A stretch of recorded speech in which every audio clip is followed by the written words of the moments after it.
So this will be our third session. So in terms of in-game, you guys have had some things happen. You have some information so far. You have some leads depending on what direction you guys want to go in. In terms of time passing in this game, it's not rigid in the sense that we don't have to go through the minutiae of you guys going home and getting ready for bed, that kind of thing. So we can leave off whenever you guys finish doing whatever you need to do for a day, and we pick up with you guys again next day or whenever. So, question for you guys is the next day, like, do you guys do anything individually, or do you decide to meet up somewhere? How would you proceed from here on? Where are we? Are we still at? Because I don't remember. Are we still at the base? I know that Trent had gone off on his own.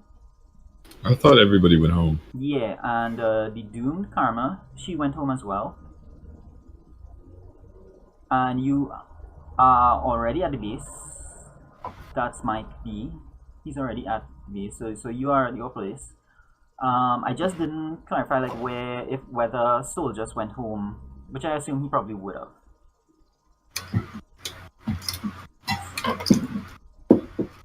Yeah, sure, I went home. Cool.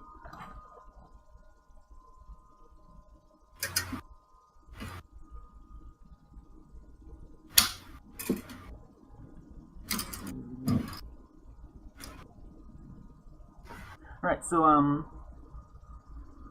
yeah, also to confirm, this is during the school vacation, so anybody who needs to be in school would probably not be worried about that right away. So you guys do have some time. How do you guys proceed? Do you guys meet up or what? Are they together? Are you guys in the same spot? No, we've got like 4 different places. Yeah. I think we need some kind of middle ground, like meet up at a coffee place or something. Okay.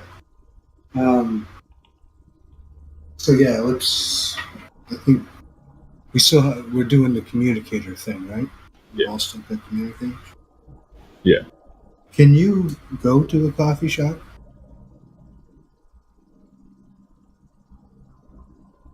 Are you like a giant tree or something? No. I'm not completely inconspicuous, but Okay, well, I mean, it's up to you, really, but... yeah, no, it's fine. Okay. So, I guess it's just where we're going to meet at. Coffee shop somewhere? Yeah, what do you think, Celtics? Yeah, I was about to say I was going to work. I was going to go to an old concrete factory in my neighborhood. It's underground. It's reinforced, and I was going to start putting some training apparatus in it. You know, give us kind of a danger room. Cool. Alright, so Soldiers will be doing his thing. What's everybody else doing at the same time? Well, maybe we should just meet there.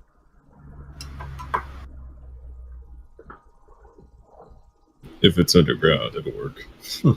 Yes, underground. You would get there by going into the Brussels sprout shop.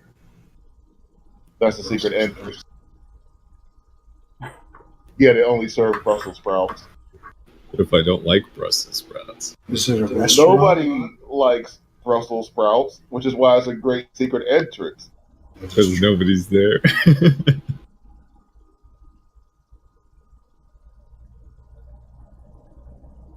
So Apologies to anybody who may be listening who is a huge fan of Brussels sprouts.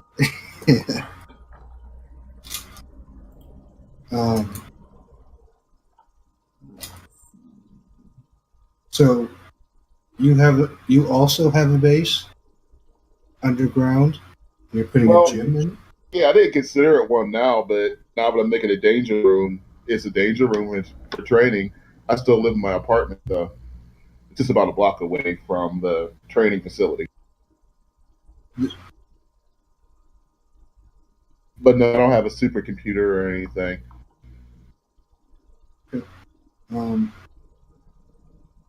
Yeah, let's go that place. I want to be working on like a goblin glider. Cool. I don't expect it to be done super soon, but I'm not too keep it. You know what that is, right, Darren? Yeah. So you know what that is, right? I think it's a Green Goblin. It's a Green Goblin's vehicle. Yeah, I do like the I prefer the one in the version from Tobey Maguire's sequel. I like that one. Yeah, that's the comic book version. I think most people prefer that one. I don't want to see him crawl with a surfboard just because he's a kid. No. There's one in particular, though. It's not necessarily the Goblin. It's a guy called Jack-o'-lantern. Mm-hmm. I do like his. Doesn't he use the same one as Hobgoblin? Wait, no, sorry, we're nerding out. It's more of like a round hover sort of a thing that moves instead of like a perpetual forward motion. It's got hovering capabilities. I mean, I definitely remember it. I like the Jack-o'-lantern's look, and that he just randomly stole pumpkin balls and put a pumpkin on his head, making it seem like he wasn't a thief. Yeah, there's a lot of Goblin ripoffs in the Marvel Universe for some reason. But Jack-o'-lantern was a literal Goblin ripoff. He just went into like one of the old. I can't remember if he stole from the Hobgoblin or the Green Goblin, but he just went to one of those old facilities and stole his shit. Yeah. Well, I think the Hobgoblin did that to the Green Goblin, and I think Jack-o'-lantern was one of the Hobgoblins before. I could be wrong, but I think it is. That's wrong. No, you're not wrong. He definitely was a Hobgoblin. So,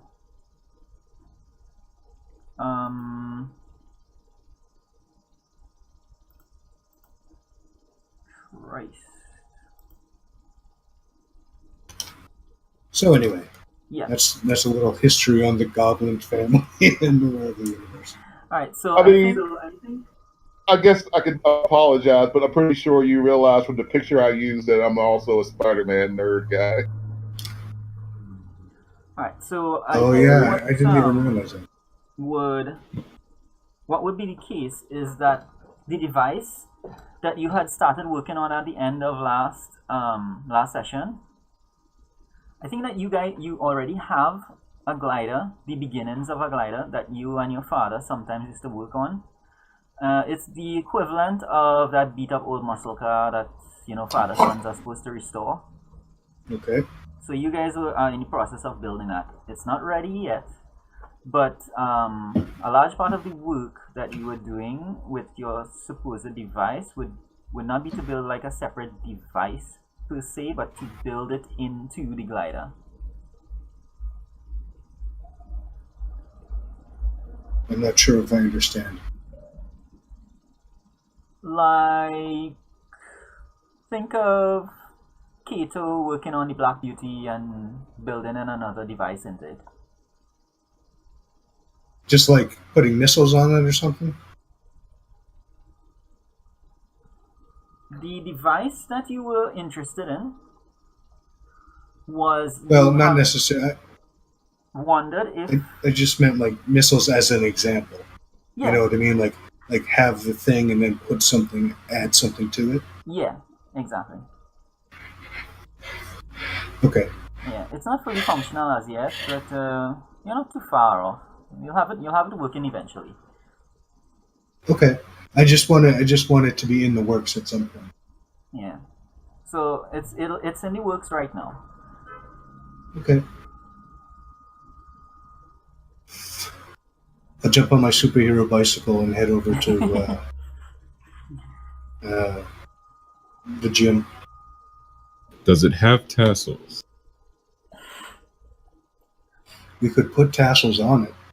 Bicycle playing cards. I don't know if it would get jammed up in the turbines or whatever. No. Tassels always make it fast. That's true. Depending on Bicycle the playing page, cards, man. That is the magic component.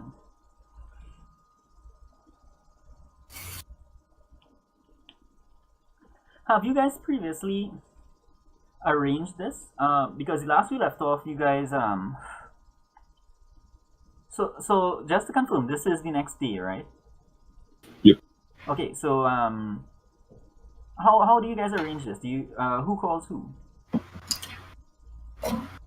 Well, the communicators are kind of like a walkie-talkie, right? Yeah. Yeah. So it goes to everybody. Yeah, it goes out Cool. too. So I sent out a thing to the guys and say, "Hey boys, guess what? We got a danger." Hold on.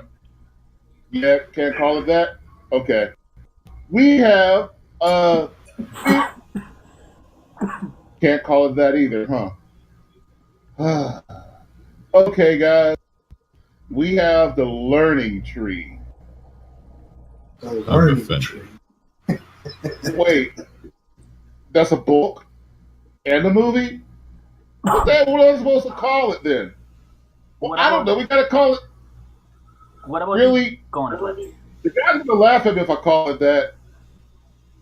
It's gonna be boring. Yes, I know it's better to be bored than be sued. All right. Hey guys, I built a training room. It's called the training room. Should call it the gym.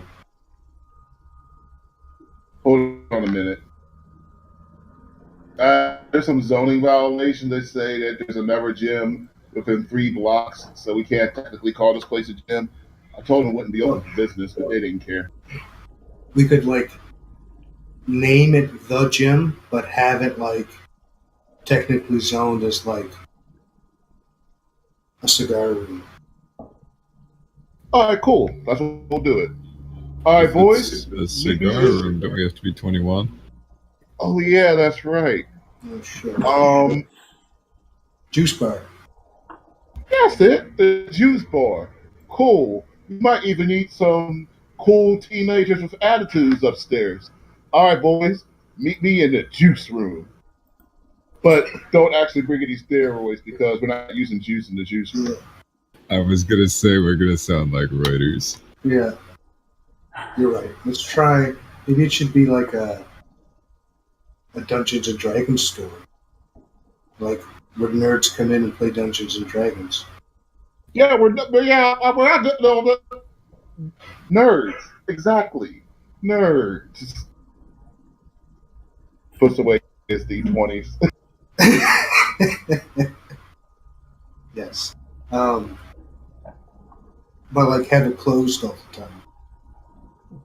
Or we could make it the gay D&D room, and then nobody will come, and it'll just be the gym.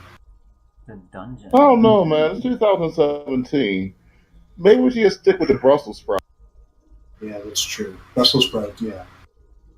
So Brussels sprouts on a stick. Well, can you justify a storefront selling Brussels sprouts on a stick? Oh, absolutely. It's all about nutrition. And the reason why people don't get good nutrition these days is because it's too expensive, it's too difficult. So now we put the nutrition on a stick. What's more delicious than Brussels sprouts? What about location? Do you get a lot of foot traffic there? Oh man, you'd be surprised how many people walk past the store every day. Okay. All right, well, that's cool then. It'll be can we still call it the gym? Absolutely. Be Okay. right underneath the Brussels sprout store. Should we hire a real person or should we hire a hologram? We don't have any money. Oh, that's right. We don't have any Brussels sprouts either. Well, I do know a guy. I might be able to like Has Trent started get an shaving his head? inheritance or something. You know, like because my dad's got a lot of money. Like, That's true. And I bet you want you to eat your Brussels sprouts too. I'm sure anything's possible. It does bring up the question of how do you secure the use of the space in terms of well, I'm assuming that it's not practical to outright purchase the thing. How did you come into this? In my mind, it was already like an abandoned cement station, kind of an eyesore. Nobody wanted to buy it. Um, so I kind of just asked for a favor of a favor and see if someone would let me, hold on to it, remodel it, and get a good use out of it. If I can actually help to bring up some of the businesses on the block. So so I would guess I'd be kind of under the influence of whoever the actual building owner is until we can get enough money together to actually own it. So if we are going with the building owner, we can name him or her. Wouldn't soldiers have an inheritance? I have an inheritance. That doesn't mean I can afford an old cement factory. Is my mentor rich, or do we just kind of only build a basement? That's up to you. Your mentor, um, I'm going to suggest that the thing that works the best is if he's in the same bracket as most retired special forces personnel, people of that level. So Okay. with some sharp-minded and investments and savings and that kind of thing, he has like property, he has assets, may not have upper level cash flow, but he has Would he acquired some things. Yeah. Would it be possible if he owned that building? If he has like real estate? So well, there's a couple of things I would just want to find out from you about that. First of all, Oh shit! what is that? Hold on. Oh, okay. Yeah, thought that was my equipment.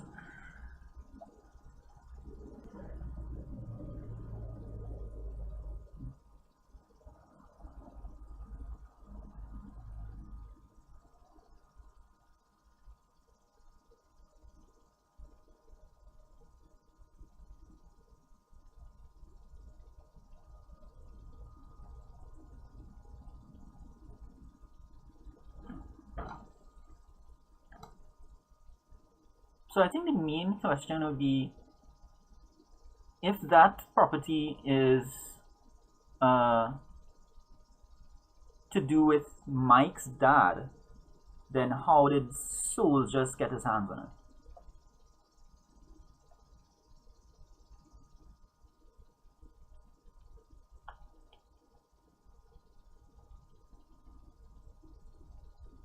Well, if it's not in business, I think we're just finding out in it. I just want to clarify whether No, I mean, because I'm really good with going with, like I said, I know everybody in the neighborhood, so I should know this property owner. That gives us a whole nother NPC to interact with, should we decide. And how we go about paying them opens up some things you can do through there. Whether or not they end up being a villain, whether or not they try to use us, whether or not they just close down the gym, open the gym, put brewers on top of the gym.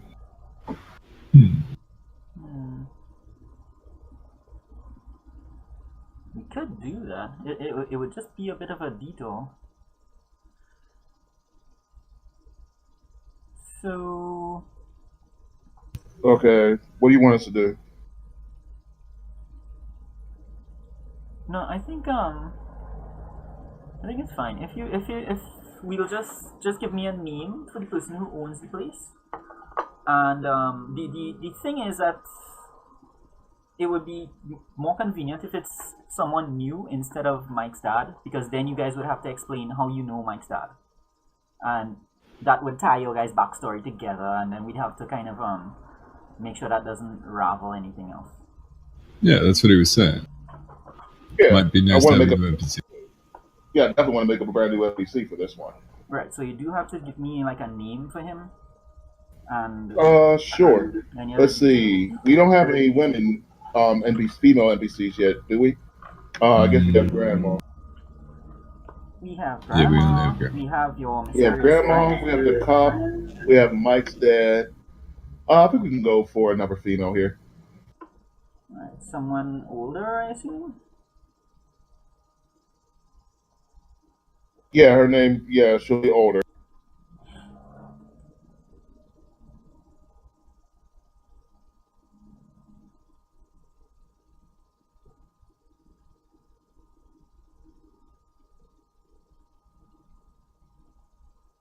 Maybe we need a name generator.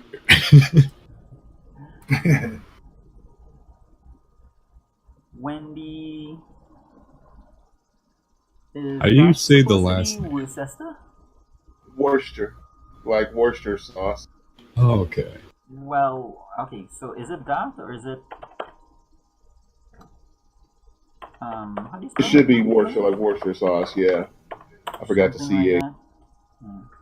Something extra inside there. Well, I'll go with yours. There's more letters in that. Hey, you know what? We'll give her another name. Because I think we both spelled it crazy. Worcestershire sauce, I think.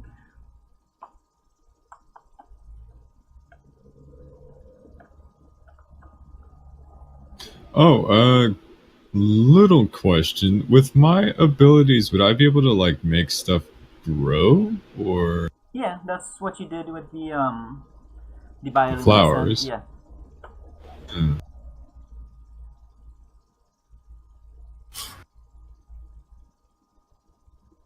Poison ivy, you could do that, right?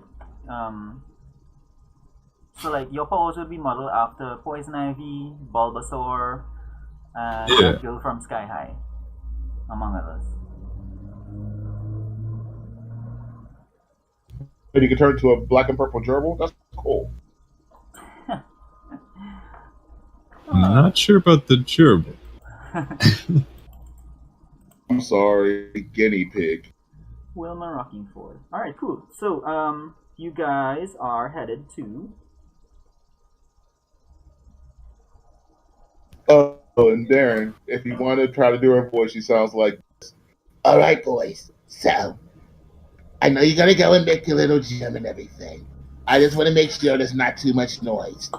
And of course, if you could run that Brussels sprout store up ahead above you, we can make a profit, then you boys can stay for free. I feel like Wilma's the only one who likes Brussels sprouts. That might be the case. I did think of something that I can do there, but I feel like she made a bad investment and she got stuck with a bunch of Brussels sprouts and is trying to make the best of it. Straight to put him off. Yeah, she was trying to do power similar to yours, but instead all she got was a plant that makes endless Brussels sprouts. Yeah. Oh, man. So every week, her plant sprouts out half a ton of Brussels sprouts. It's actually a goose. She was told it laid golden eggs, but it just shits out like a half a ton of Brussels sprouts a week. I guess just for logistics' sake, we should make it a quarter ton.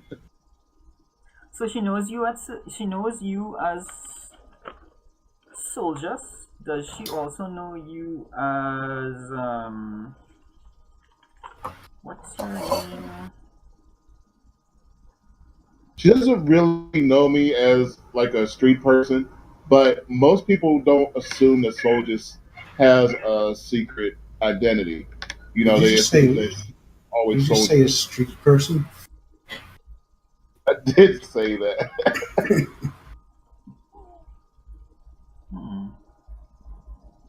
So But you no, she doesn't really regard my secret identity.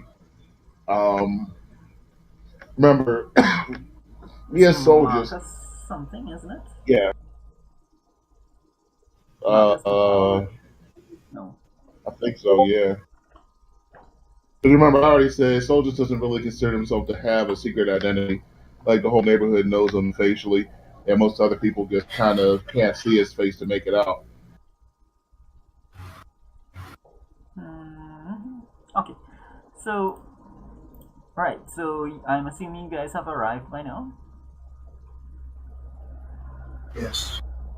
Ben just went to check on his dogs.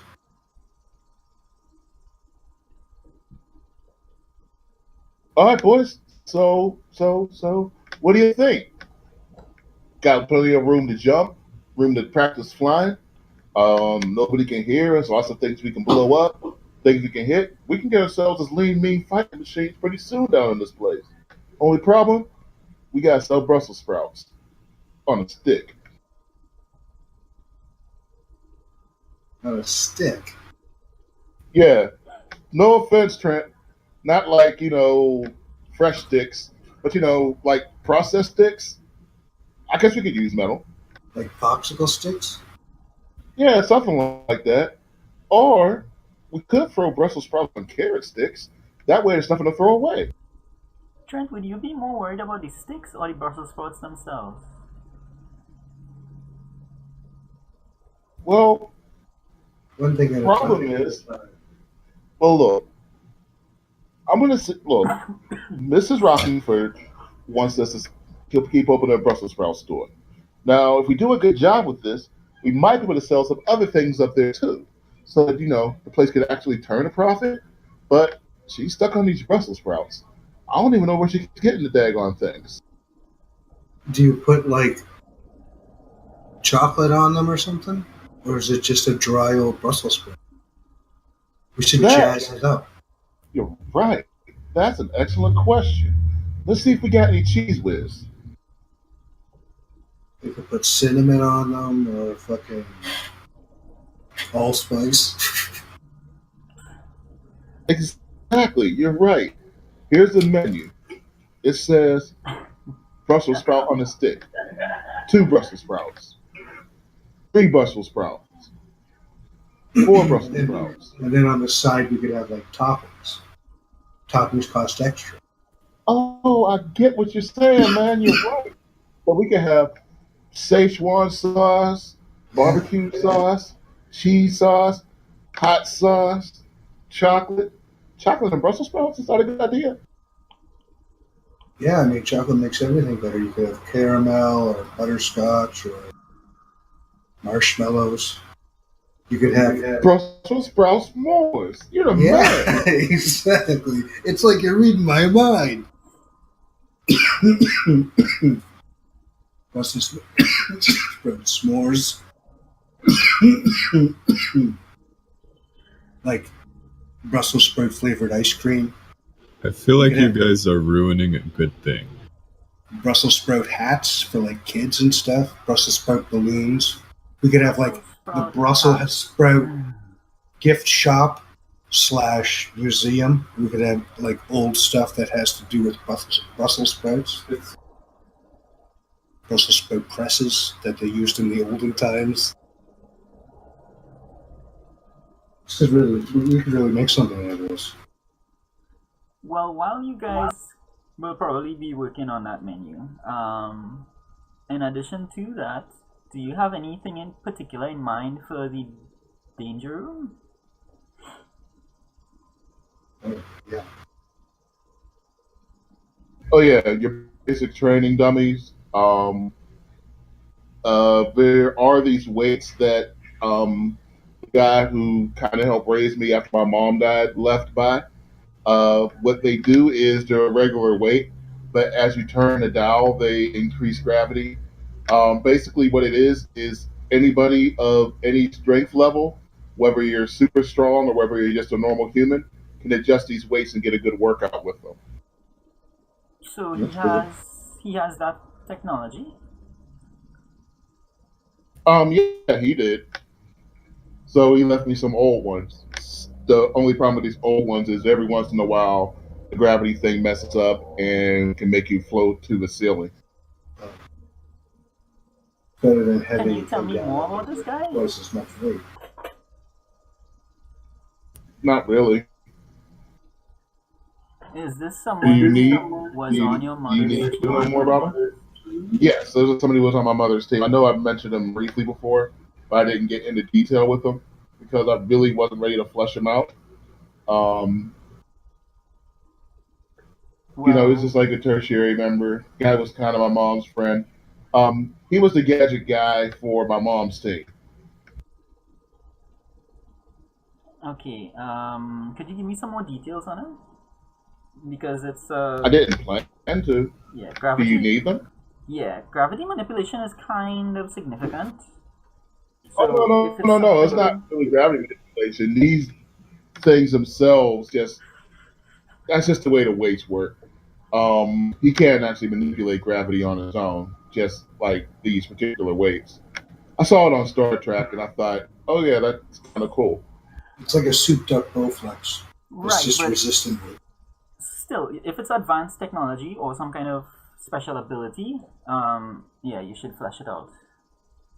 Well, like when you go into space and all those space shows, there's those gravity plates so that you can actually walk around instead of floating around. No, it's not the plates I'm interested in. It's the person, because you're introducing another member of your mother's team. All right, never mind. There's nothing in the gym. Why don't we make it like a straight ghetto gym, where it's just like Yeah, it's just boxing equipment. a broomstick with milk bottles tied to it. Some old heavy bags, speed bags, stuff you would find in a gym, and all the weights we could put together. Yeah. We can do that. It's just like kettlebells and clubs. All right, cool. So just a question, and this one is just for curiosity.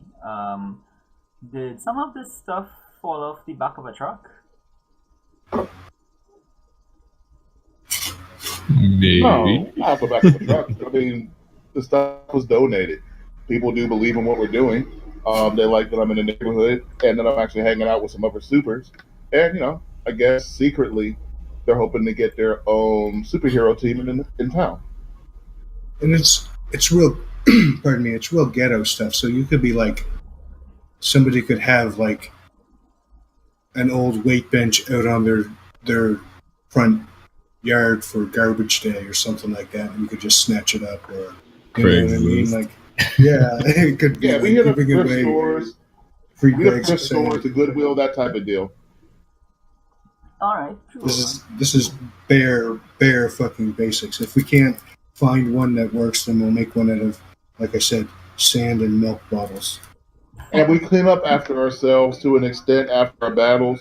So if we find anything we can train with, we'll drag it back with us. All right, cool. So what do you guys do when you get there? We drink juice, make Brussels sprouts, do push-ups and lift weights. Talk about girls. Yep. We do juice and pump some iron. Gotta get swole, bro. Brussels sprout juice. Fuck yeah. Alrighty then. So you guys you arrived there probably pretty early, I'm assuming. You guys hang around a little bit. Can I just mention? I just want to sometimes, as we go along, bring stuff from the quote unquote bat cave that, like, is getting thrown out or anything, and bring it over here. Yeah, that's cool. You can you have access to all that stuff, so you can do your thing.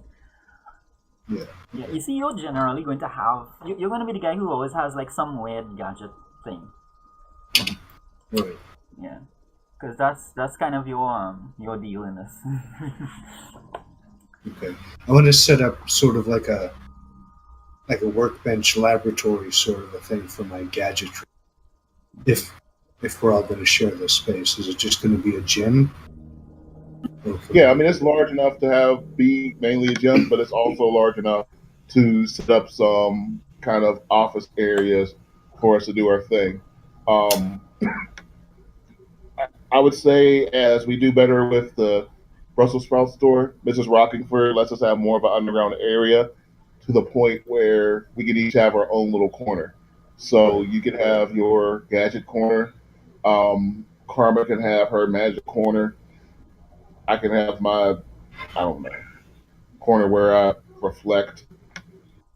Just a bunch of mirrors, you mean? Exactly. Red can have his place. His green room. Solarium.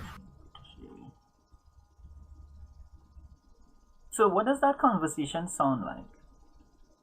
Like, All right, guys, this is a great place right here, and we have plenty of room to grow. As a matter of fact, Ms. Rockefeller promised that if we can keep that little business going up there, we can get more and more spaces. We already got the gym. Pretty soon, we can get you your own cave. You can forget about your dad's. Brett, we got you your Yeah. tree room. Call Karma. She can have her own little magic space. She doesn't have to worry about grandma walking in. And I get my reflection room. By the way, my reflection room is totally not a room for a bunch of mirrors where I look at my own reflection. I think I didn't get the thing. So what do you think? Yeah? Green room, green room, green room. It's Alright. just gonna be one giant flower pot. Man, my dad's going to hate this. I can't fucking wait. And I give like the devil fucking rock and roll sign. Oh, no. Hey Darren, they already all have influence over me. So what does that mean? It means I have to get a condition. No, we can shift your labels, right? Okay, no, this is a move that I saw that Mike can do if he wants to. It's one of his team moves for the protege. The full text of this is, because it didn't send the full text. It says, when you share a vulnerability or weakness with someone, tell them a secret about your mentor, including your feelings towards them, which is what he was just trying to do there. Give them influence over you and add one to the team pool. So he would have given soldiers influence over himself, and the team add one to the team pool.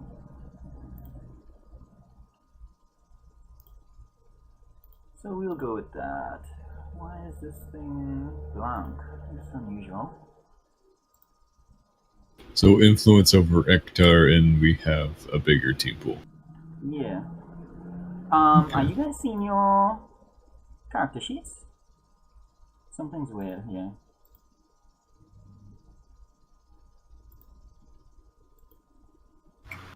Seeing what now? Do you guys have access to your character sheets? I'm not seeing them. Yes, I do. Yeah. Okay, yeah, there they are. Yeah. Alright, cool. So your team pool will be at 2. Alright. So you guys are working out and hanging around and that kind of thing. Is there anything in particular you guys want to discuss before? So where do you want to start looking for your dad?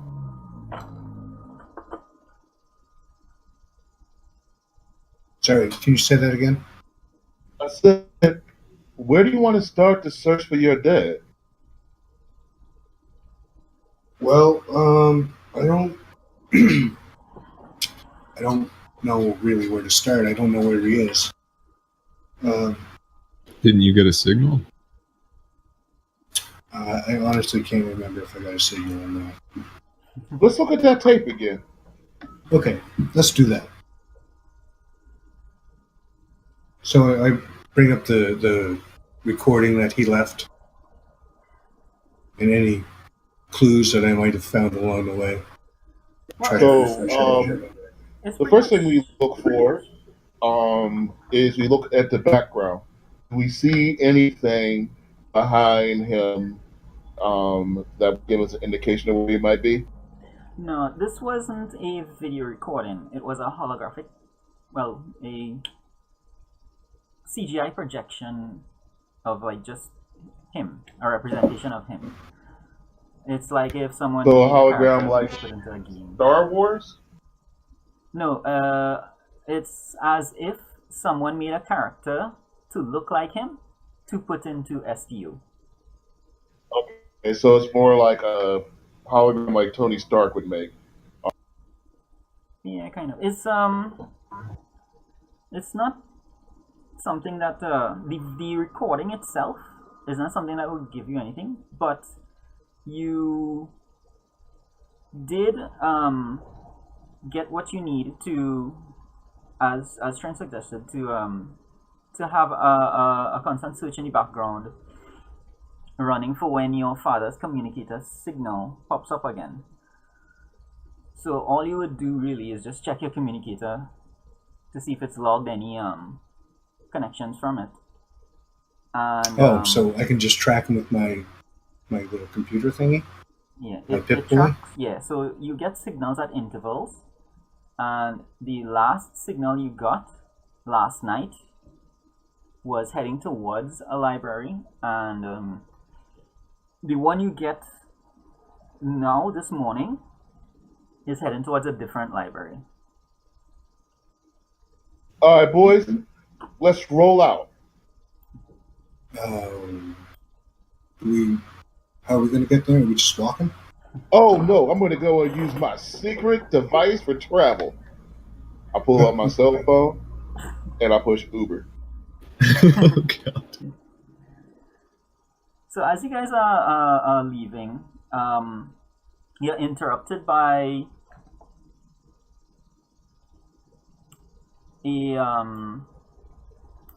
an older gentleman, not as old as what's her name?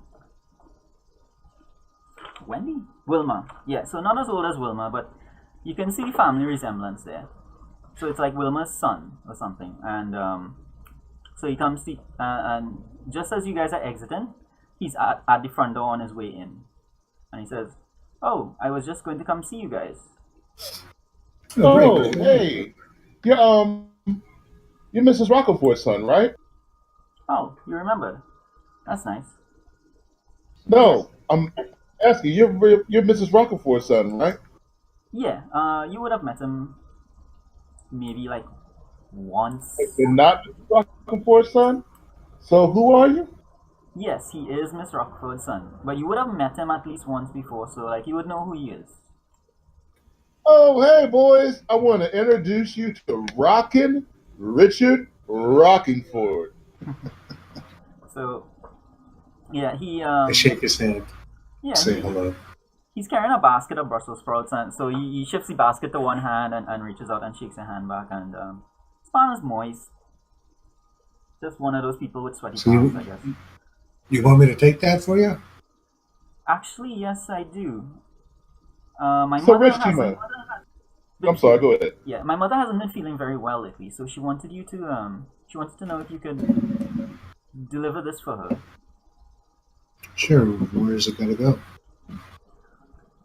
Well, my mother usually sends some of the excess broccoli around to some of the less fortunate people Broccoli. in the neighborhood or nearby. She has broccoli too? Brussels sprouts, broccoli. I think Larry was just trying to get away from Brussels sprouts mentally. Yeah. You guys spend a lot of time on that. So There's still more there. yeah. So it's Brussels sprouts. Yeah. Yeah. So Is it? she sends that and a couple other things. Okay, can I just make a suggestion? I know it's not really my place, but if we're going to run a business, I think that we should stop giving away Brussels sprouts for free. Yeah. So he looks at you in a kind of a weird way, and he just he starts speaking to Onyxius instead. Soldiers. Hey, you know what? I also have an idea. And it's great. I love being able to feed the homeless, but you know what feeds them even better? A little pride, a little work, a little job. We already need somebody to run this Brussels sprout store. So let people know that we're getting ready to hire. And we'll pay them in Brussels sprouts. No, man, we don't gotta pay them from Brussels sprouts. We'll pay them in profits. You can't smell the latinum in the air, man. He kind of just shakes his head and says, this person is a friend of my mother's, and my mother has always been trying to be as helpful as she can. Oh, we're taking it to a homeless guy in particular? It's a woman, and she's not homeless, but she's very, very old. Very, very old. So she doesn't get out much. So you want to bring a bushel of Brussels sprouts? Yeah. She fucking loves Brussels. No, the basket is like a little care package. It's, so there's Brussels sprouts are plenty because she has plenty, but there's also like, one or two canned things, couple other vegetables, soaps and jams and shit. Yeah, that kind of thing. So it's like a little care, package. Oh, cool. Where she lives?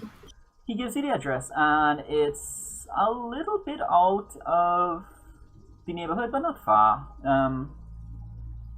Still in one and four districts, but it's you can find it easily enough. You'll know how to get there. So he says to you, my mother really likes that you've been trying to keep this whole place together. So she said to ask you if you could run this over for her. Yeah, of course. What's her name? Something I did not think of. 1 second.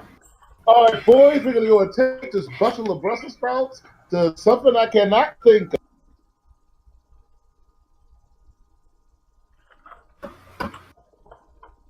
Let's make her name Miss Rodriguez. Never mind. I can't say Rodriguez. I'm back. I was actually thinking along those lines, but that's not. I'll give you the name in a second. So he's all right, guys, we're gonna go to Sonia Sanchez's house. Yeah, he thanks you very much, and at the side of this step where he had just momentarily set it down, he picks up a boombox and hands it to you and says, my mom said to give you this, for the trouble. And it's like one of those little 1 CD boomboxes and he says, you guys can probably make use of it somehow. And then so he thanks you, waves to everyone, and then he leaves.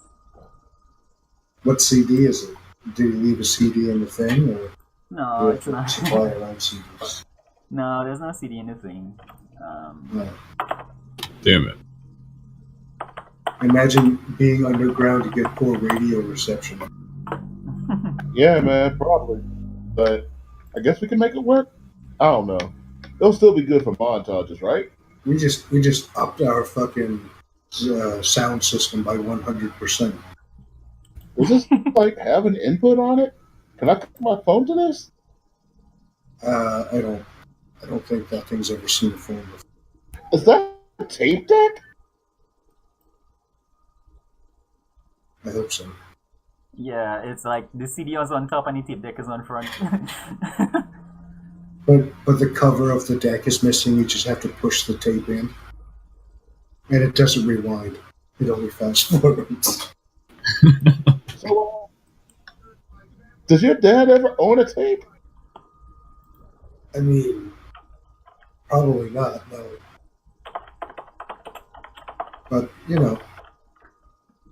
You think he could have threw in a VHS while he was at it? Maybe a laser disc? Her name. Yeah, but we could probably get like 20 CDs for $1 at the fucking secondhand store. Yeah, that's a good point. All right, we'll set it downstairs, and then we'll go get some CDs.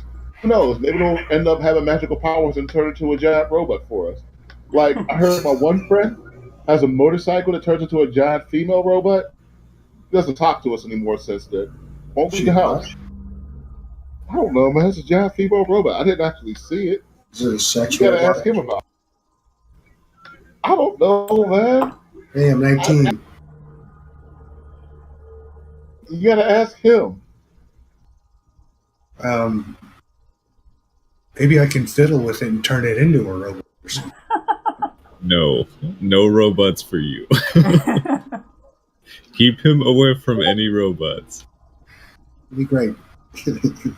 It's just you guys know what a fleshlight is?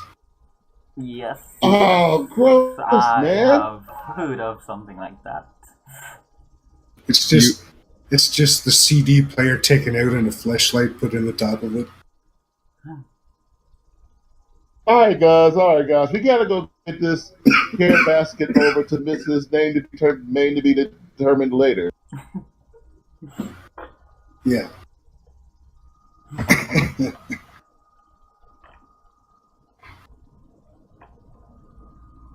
So we make our way towards Mrs. TBD's house. Right, so you go over there, and it's an apartment building. So she's like on the third floor, and you go up there. You smell people's cooking. It's not the best kept apartment Are they building. cooking Brussels sprouts? Brussels sprouts are involved in what you're smelling in certain places, probably, and especially the stairwell. But They you move smell on. so bad. This is coming from the plant, man. It smells like a homeless person's asshole. So you get to the third floor, you go down the hall, and you knock on the door to this person's apartment, and you hear a voice saying,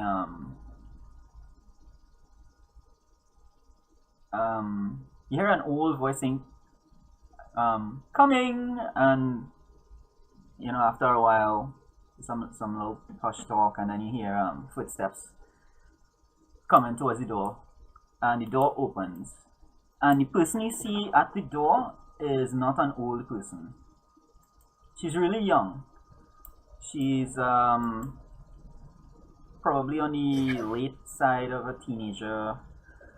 This is the person who you ran into in the alleyway when you were on your way to the park. Oh, hey, I didn't get to catch your name before. Hi, I'm Soldiers. This is Trent. This is Hector. How are you? You never gave me your name. And she says, so she kind of like, she's surprised. She's very surprised. She says, my name is Emily. Oh, I'm sorry, man. I'm sorry, miss. We just brought all these Brussels. We just brought like, I don't know, 10 pounds of Brussels sprouts for Mrs. Sandcrane. You know her? I carried them the whole way here. I give a little flex. Yeah. So she recognizes the basket and she relaxes a little bit, and she says, "That's my grandmother. She's inside." And she says, "Did?" She likes Brussels sprouts, huh? And she said, "Did Miss Rockingford send you?" Yep. Well, her son did. Richie Rockingford on Hot 106. Richie Rockingford. I don't know why he said that. Sorry. She's been looking at soldiers a lot, in a kind of what's the word? I don't want to say mistrustful, but somewhere in that neighborhood. So she finally gestures and she says, "Well, you guys better come in." I'm like just totally like blatantly hitting on her the whole time. I think she's checking you out. How old is everyone? I just want to before make sure. You said you knew me. Yes, Marcus. I know you. My guy's 19. Yeah, but just to make sure like just to know where to plot these things. Like, how old is everyone? 17. Hector's 19, and I believe I'm 16 or 17. I can't remember. Right, Yeah, Hector's 19. 17. Oh, Ecto was the one who So I'll was be 17. which it is 19. Because I knew someone I thought was. Hector was 19. Okay. Yeah, I knew someone Yeah. was over 18, but I just can't remember who. Yeah, so Yeah, anyway, it's like that. and she says, I've seen you around, and I've heard a lot about you from my grandmother. You heard a lot about me? Nah, sis. You heard a lot about me. She was looking at me when she said that. She I'm says, I'm completely oblivious to the fact that you're into her. Yeah. she says, Just totally cock blocking me the whole time. she stares into space a moment, and then she says, who was your dad again?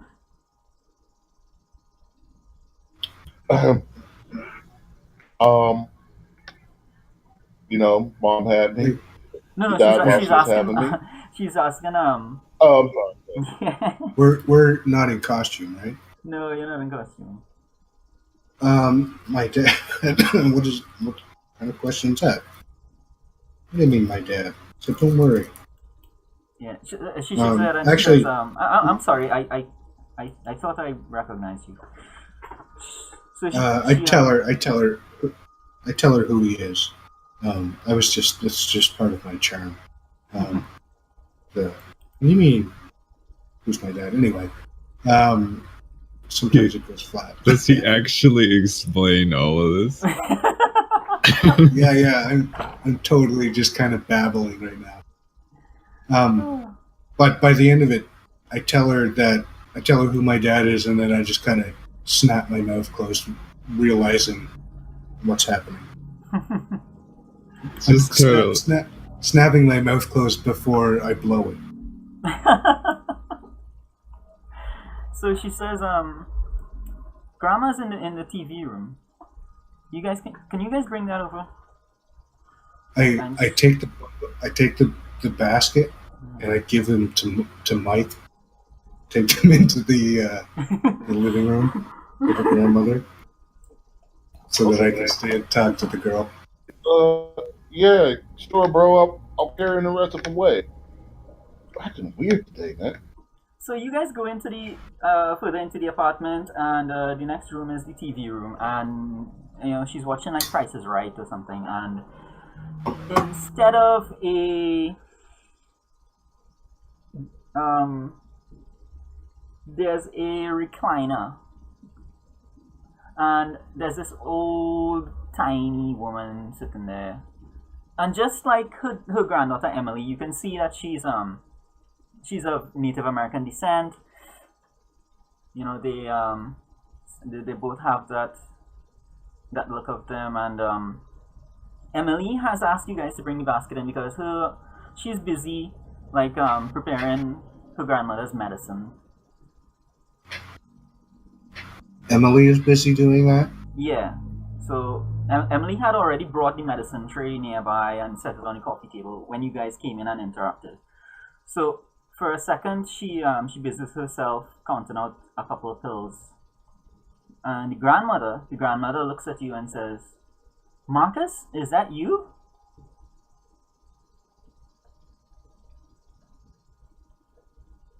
No. You was my friend in high school. He taught me how to play Go. Yuko Hakashiki. Aw, little Marcus. You always used to make us laugh so much. Sorry, babe. Yeah. I'm sorry, miss. Have I met you before? And she's about to speak, but Emily Emily gives her pills and drinks it down with water, and there's a little fussing, but eventually she takes them, and then so Emily kind of takes the tray away, and so Grandma continues, and it's like, oh, that's right, you probably wouldn't remember us, us little people, but We all knew your Ma'am, mom. Miss, Miss, I apologize. My mother told me never to speak above, speak down to anyone. I would never She, consider anybody a little person. is she talking to him or is she talking to all of them? She's talking to him, specifically to him. Okay. Yeah. What if they're actually little people though? No, she's yeah, she doesn't qualify as a little person. She's just like, because of her age and so on, she's not as big and brawny Okay. as she probably would be, yeah. Yeah. She says your mom was amazing. Your mom was our hero. Yes, And we ma'am. My knew, mom. yeah, and we knew that you'd come I out just like her. hope to live up to her legacy, ma'am. I tried my best, but I don't know if we would have saved the city or even the world as many times as she did. Well, she definitely tried. That poor girl. She was always trying to make up for what her grandfather did.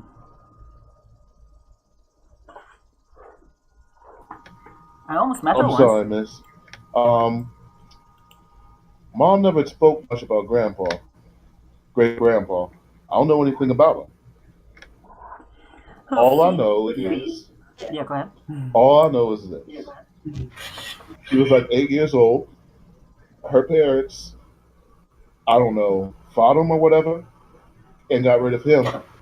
Um, I think they passed in the process, and then she found herself in this city. And from then, from the age of 9 on, she fought on her own as the protector of this neighborhood. Fought it up from the dirt. At the mention And she of actually had something to do yeah, go with that ahead. day? Are you telling me she actually had something to do with that day? It wasn't just her parents? At the mention, she says, "No, no, no. Your mother was very sweet. Very upbeat. She was always smiling. She smiled like the sun. That's what we like to say. I always wonder Yeah, if yeah, I she see some of the understood pictures that we sometimes. forgave her for what her grandfather did." What type of man was my grand? What type of man was my great grand? At the mention of the grandfather, her face darkened. What was his name? Apollo, right? Yeah. She says, Apollo, and she tries to get up a little bit in the chair, and she begins coughing, and Emily rushes out and kind of soothes her a little bit, and um, Emily looks at you with this grim expression again. It's an expression that says, "I knew this was gonna happen." Emily just kind of sits off to the side, trying not to look like she's paying attention. So Grandma gets her coughing fit under control, and she says, "Apollo." And that's what he called himself. Called himself? So you don't believe that was his true name? It was the name he took when he started using his powers his own way instead of what he was supposed to do. He forsook the path. So he kept you guys beneath his boot. Kind of a tyrant to you then, huh? A very long time ago, a great evil came to our home. This was back when I was a very, very little girl. Very, very, very little. Almost as little as Emily in Well, he that shouldn't have been picture. that little. That was only about 20. That was only about 25 or 30 years ago. He said it was your great grandfather, right? Yeah. My mom's parents were 16 when they had her. So they were 16. By the time she was 8, they were both 24 by the time they died. They had children young. So how old was your grandfather? What year was your grandfather born? Um, that's undetermined because there's a good chance that whatever deal he made with whatever demon, he could have been born a very long time ago. In fact, that's kind of what we're going with it. He's possibly over 100 years old, but he looks to be 55, 55 to 60. That's what he looks like. Yeah, Jacqueline. yeah, that works. So she does know him, right? She does know of him. She was young when he got his powers. So she's telling you that All right. yeah, so she's telling you that this was back when I was young and my parents were still living on the reservation. We moved out here after that bit of nastiness. Those were dark days.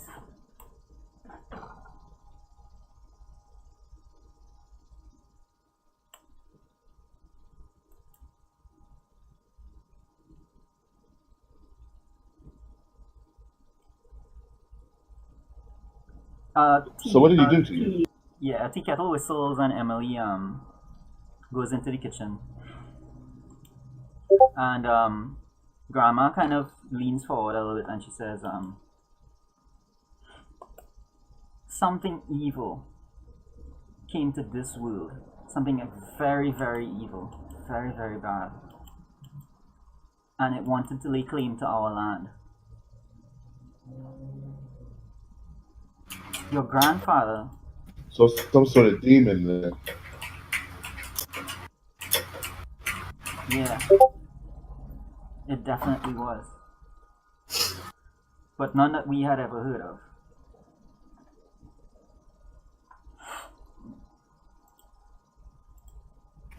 Is it gone?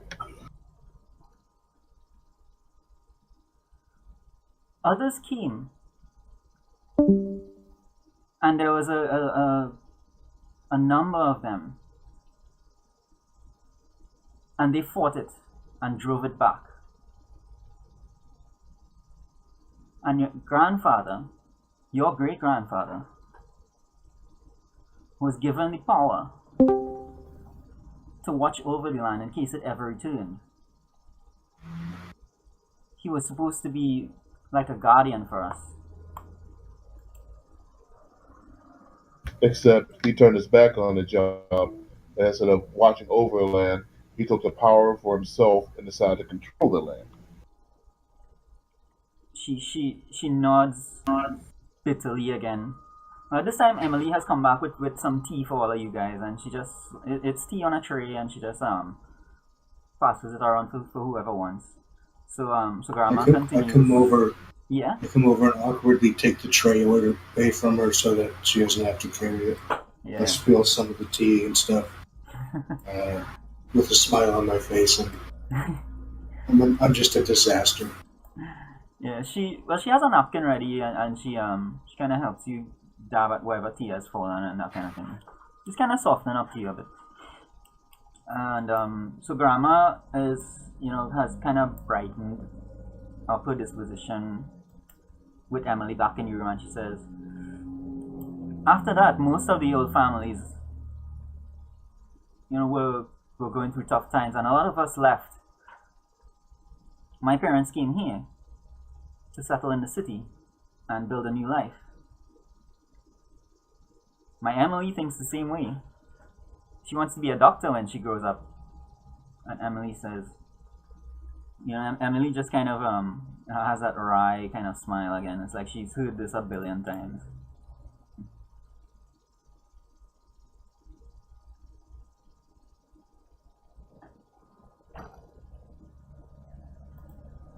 I stare at her and smile back, trying to make eye contact. So, Emily, you ever been to the reservation? Did you see what was left of what great granddad did? She for a moment she doesn't hear you because she's kind of staring at Mike. But then then she breaks away and she says, I've never been back there myself. And you can tell from her speech that she's an educated person, and like she's maybe on some level she's consciously trying to suppress that accent, so that she doesn't sound the way her people would originally sound. She says, I've never been back there myself, but Grandma has always been, telling me the stories so that I would at least know what happened, and that I would know why we left. It's weird because she still wants me to remember that place. And then her eye kind of lights up as she finally remembers something, and she looks at Mike, and she says, I think I know where I saw you before. So she yeah. You mean besides the concert when you ran into me? No, I keep saying Mike. So she says it's to Ekta. Right? I'm sure I would have remembered seeing you. And she kind of hand waves and she says, well, not you, but anyway, so she wipes Grand's mouth, puts a blanket over her, makes sure the TV's showing well and thing, and she says, come on, I have something to show you. And she she leads Mike into the other room, into the kitchen, I think, probably with the expectation that you guys follow.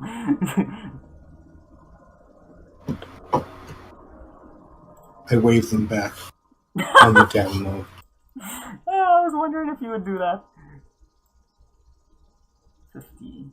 Yeah, I've adjusted my sensitivity. Oh yeah, sure, whatever, man. Come on, Trent. So she takes you into the kitchen, Mike, and she pulls out a photo album. And the photos in it are... I groan inwardly. Yeah. Huh? Say I groan inwardly. Yeah. So the photos are like really old. It's like the oldest photos in the book would have been taken with silvered paper, that kind of thing. It's old pictures from reservation. It's old family pictures where it's not candid shots, because in those days pictures were expensive. So the only pictures you would have is where people dressed up and had their picture taken so that if anybody died, they'd remember who they were.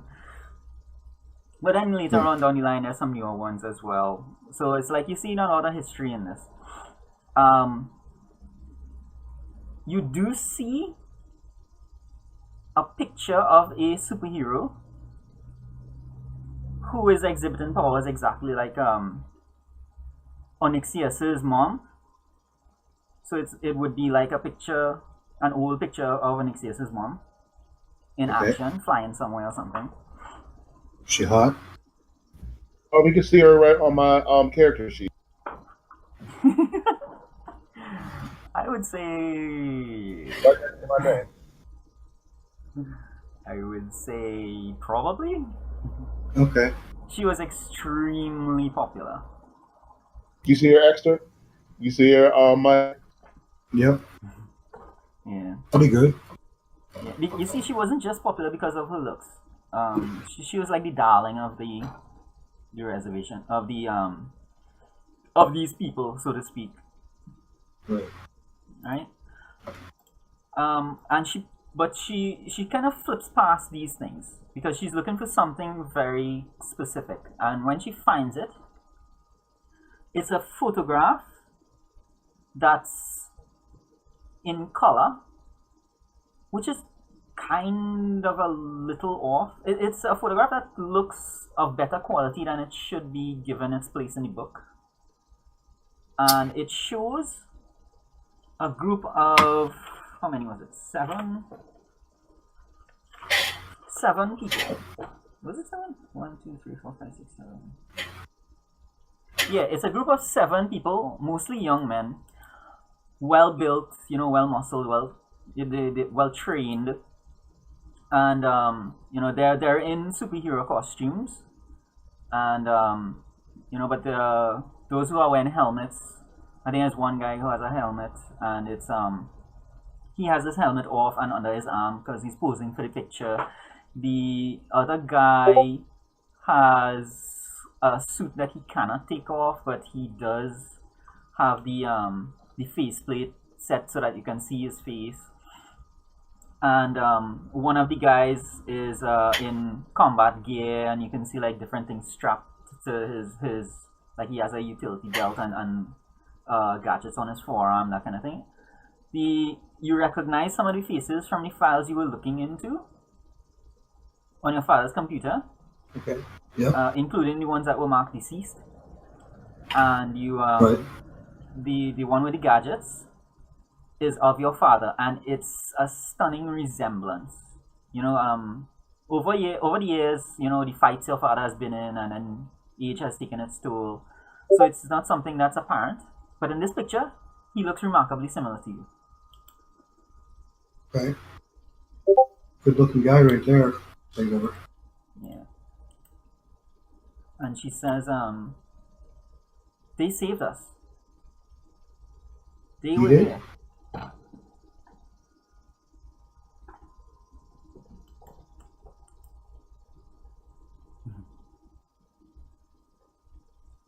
Would you like to have the He picture? said, yeah. Yeah, I think the guys would like to see it. And I'll show it to them later. Right. And she lets you have it, and she says, she kind of says to you, and this is, you know, she kind of leans in close and says it in a low tone of voice, and she says,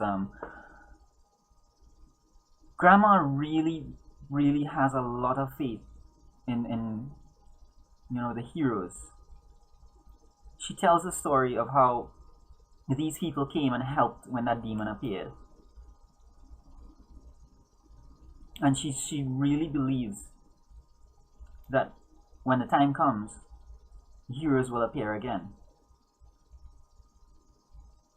just as they did before. She thinks another demon's going to appear.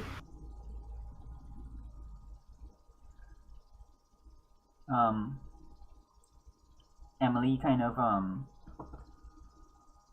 leans back and she says, well, there are stories. She says this particular demon, whatever it was, came on a regular cycle. Okay. So she thinks that maybe one day they'll come again. It'll come again. And she thinks it's going to be our battle. My friends and I. She says, I don't know about such things. My grandmother really believes in Marcus. Because that's what his mother did. Protected us. And she expects Marcus to do the same. But seeing as Marcus. seeing as he has you at his side, Marcus. guessing that you'll be there to What's help the him. name's son? Marcus is soldiers. Oh, okay. Yeah. Well, yeah. I mean, he's a great teammate. We wouldn't be where we are or who we are without him. I think we can take whatever demon. I mean, maybe not right now, but we'll be ready. She kind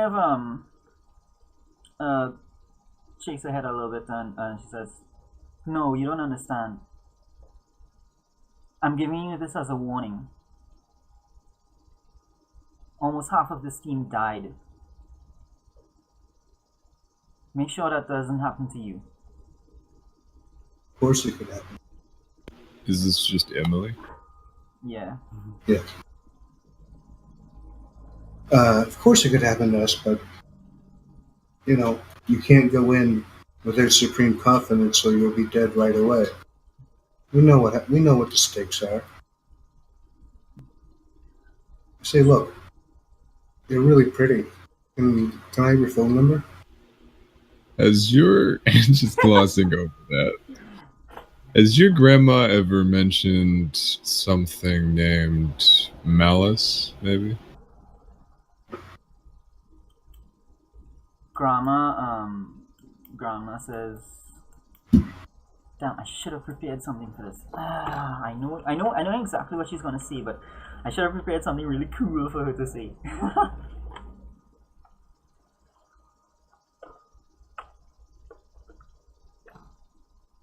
Grandma says, I'll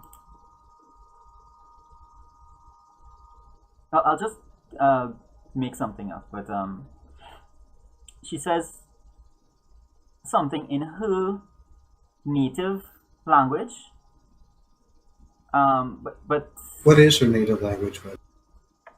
Oh, it's the yeah. I don't Sorry. want to rip off something exact, but you can think something like Cheyenne, Okay. or maybe CU or something. Right? So she does recognize that name, Malice, and she says to you, "We try not to speak those names in this house." And she says it very sternly. And Let's right now agree on another name to call them. Yeah, well, she kind of handles it, and she says, "Who are you, young one, to be so afflicted?"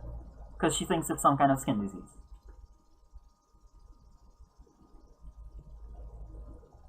Trent, she wants to talk about me. No, she's asking Trent. Sorry. Oh, Yeah, she wants to introduce herself. I'm just a friend of Sol. Miss, this is my friend Trent. He's also part of my team. He has power over nature. He can grow beautiful plants, just like these Brussels sprouts here. Just gonna wave. She smiles at you and she says, I'm sorry. It's just I haven't heard anyone speaking about Malice or his kind in so very long. It's very easy to forget that they can show up again." Is that the name of the demon that is prophesied? And she says, "No. Malice and his group came through to make way for their great demon king. That was the battle." So he has to have a whole bunch of unspeakable names out there. Yeah, that was the battle that changed things for us that day. Malice was like Us? pure evil. Did you used to be in a hero game? No, well, for the people on your reservation, remember their whole life changed when this thing happened. First the demons came through, and then your grandfather kind of went off the rails a little bit and made life difficult for them. So they always look back on that particular incident when a portal opened, and suddenly it was it was Paneas' team suddenly appearing, and the grandfather was involved because he was one of the elders in the tribe, and they managed to fight back that advance with losses on heavy losses on both sides. And she explains that to you, Trent, and she says, "Do you know that they managed to kill some of them? There was 7. Who did they kill? There were 7 demon lieutenants. Different forms, different powers, different things they were doing. There was one who was like walking fire, who rose out of the volcano. There was one who was the spirit of the night. Shadows and screams and fear. and there was one who was like death itself, killing anyone who he touched. The people who arrived that day fought off and killed 3 of them, and the others, before that, remained scattered, but not before claiming the lives of 3 of our defenders. It was a horrible battle with no clear winner. That's why it makes us uneasy to talk about it now. What if I told you this already happened again? We closed the portal. Not entirely dissimilar to what you're describing. And she says, my, how these old bones wither away. Has it been that long already?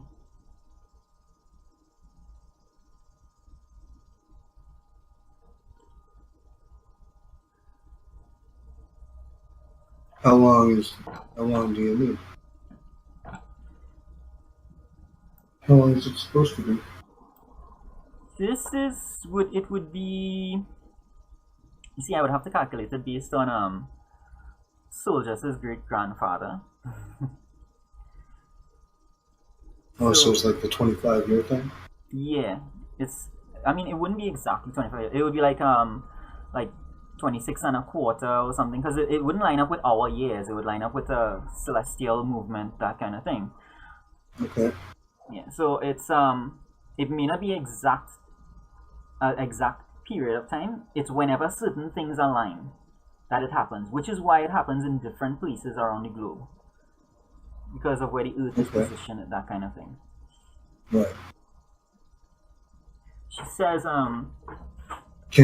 is there a way we can tell when it's going to happen and where it's going to happen again? It sounds like they skip a generation. She says, there was one who knew.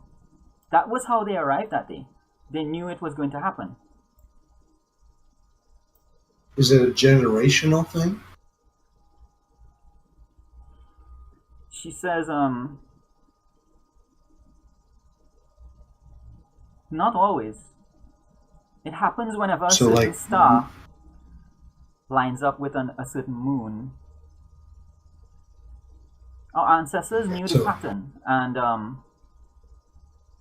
one of the people who came to help that day, they had figured it out as well.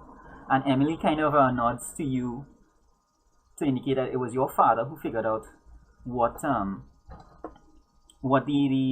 pattern is, the mathematical pattern is behind calculating it. Okay. So it's not a regular thing. It's not like every 10 years.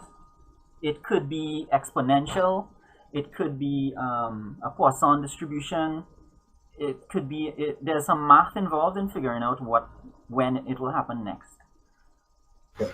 Can I use my looking at the files? Yeah. Thing? Mm-hmm. Been reading the files and everything else. And so what you do remember, what you will remember, do you have to make a roll for that? Just to... no, it's a passive move. Right. So what you will remember from the files that you had read is that each of them have been time-stamped at like t plus 2 days or t minus this or something, right? So your father had time-stamped these files according to a specific date, which was the date of the incident when they intervened with their thing. But that timestamp, you have seen that already. There have been there were some other files regarding that notation. So the other files would have been like his calculations on how to track that particular thing. You didn't know what it was at the point in time, because it was mostly just math. But now you have a context for that. So your father does have an algorithm and so on and so forth to determine when this is going to happen next.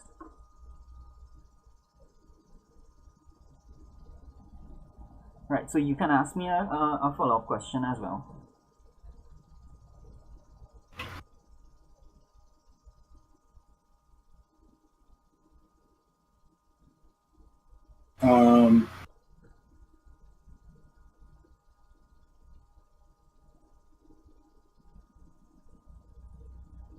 Can you guys give me a suggestion for a follow-up question?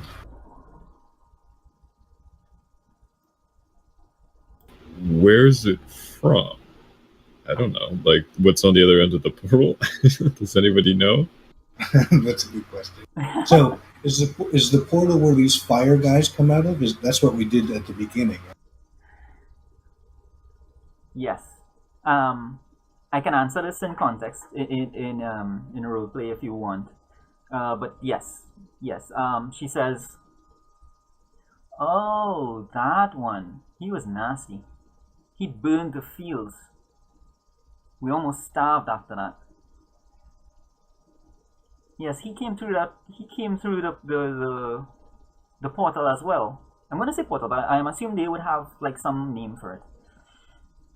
He came through the portal as well. That portal. As well? What else came through the portal? Yes, the 7. Let's call them the Vanguard, just so that you'll know what I'm speaking about when I refer to them. The 7 lieutenants together form the Vanguard. And she says the Vanguard came through the portal from a place of fire. It's a So there's 7 of those guys here, or 5? Because 3 were they killed. kill or did 3 were killed. So there's 4. There were 4 after the incident. You guys have dealt with 1. But 7 flew out of the portal, like Yes. the other day. This was back when this was back when When it happened last time. This is Penaeus' team, yeah. Yeah. Okay. So there's still 4 roaming around already out there. Yes. The 4 broke through at the incident with the cult. Penaeus' team managed to beat them back and prevent them from coming through. 3 escaped, and Penaeus' team killed the 3, losing 3 of their own there's team none in the left. process. There's none left, or there's 4 left 4. on the other side of the portal. The 4 that were left on the other side, they escaped during the incident where you guys came together. Okay. So my follow-up question is, where did they go? Well, you have defeated 1. There's 1 person on your team right now who is here who has an idea of where the other one went. And that person will also have an idea of where the 3rd one is. And the 4th one is in this world as well, but not you probably will not be able to identify exactly where he is as yet, unless he gives some activity that reveals his location. So who's got an idea about where this guy's at? I can confirm that there is at least 3 left. At this One point, yeah. So at this point, Nightmare is stalking the woods in the park yeah. still. So Grandma gets agitated at this point because you're basically telling her the boogeyman is real. Well, not that she doubts that it's real. You're telling her that he's here. So Emily kind of calms down and she begins to shoo you guys out, and she says, you guys need to speak about this somewhere else. This kind of thing is going to get her too worked up. How about I take you out to dinner and we can talk about it then? She says, sure. Great. She says that she works at the library, and she says that you can visit her there. But she continues, just pushing you guys to the door, and she says, I need to get her ready to take her afternoon nap. You guys need to leave now. Thanks so much for bringing the basket. We're on our way out. So you guys do need to continue this conversation. I just kind of figured you might probably be comfortable somewhere else. Well, I mean, yeah, that's fine. Okay. So here's what we know, guys. We got demons, we got portals, we got free lieutenants, we got a missing dad, and apparently my great grandfather was an asshole. I'll bet you that library she works in is where the last book was on the traffic. You know that she just went back into the apartment, so if you go over to the library, she won't be there yet, right? No, yeah, I know. I'm just saying. Probably one and the same. I mean, coincidentally, sounds too good to be true, right? I guess. All right, so what are we doing first? We're going to see if you're dead. We're going to go and search for these lieutenants. Because I don't imagine what we're going to go about some demons. I don't even know what this reservation is. Well, I did interrupt Trent. He should probably tell you what he knows, and then I'll ask you. Then I'll ask you guys like, wait, what do you want to do next? Well, what was Hector saying? I was going to say, did we already kill one of these lieutenants? And if we did, can we kill them without any help? Or do we need help to kill them? That should be a first question. We killed one in the park. Defeated. Which was fairly easy, right? Have you seen the park? Well, yeah, but I mean, we just dumped some water on them. Nobody got hurt.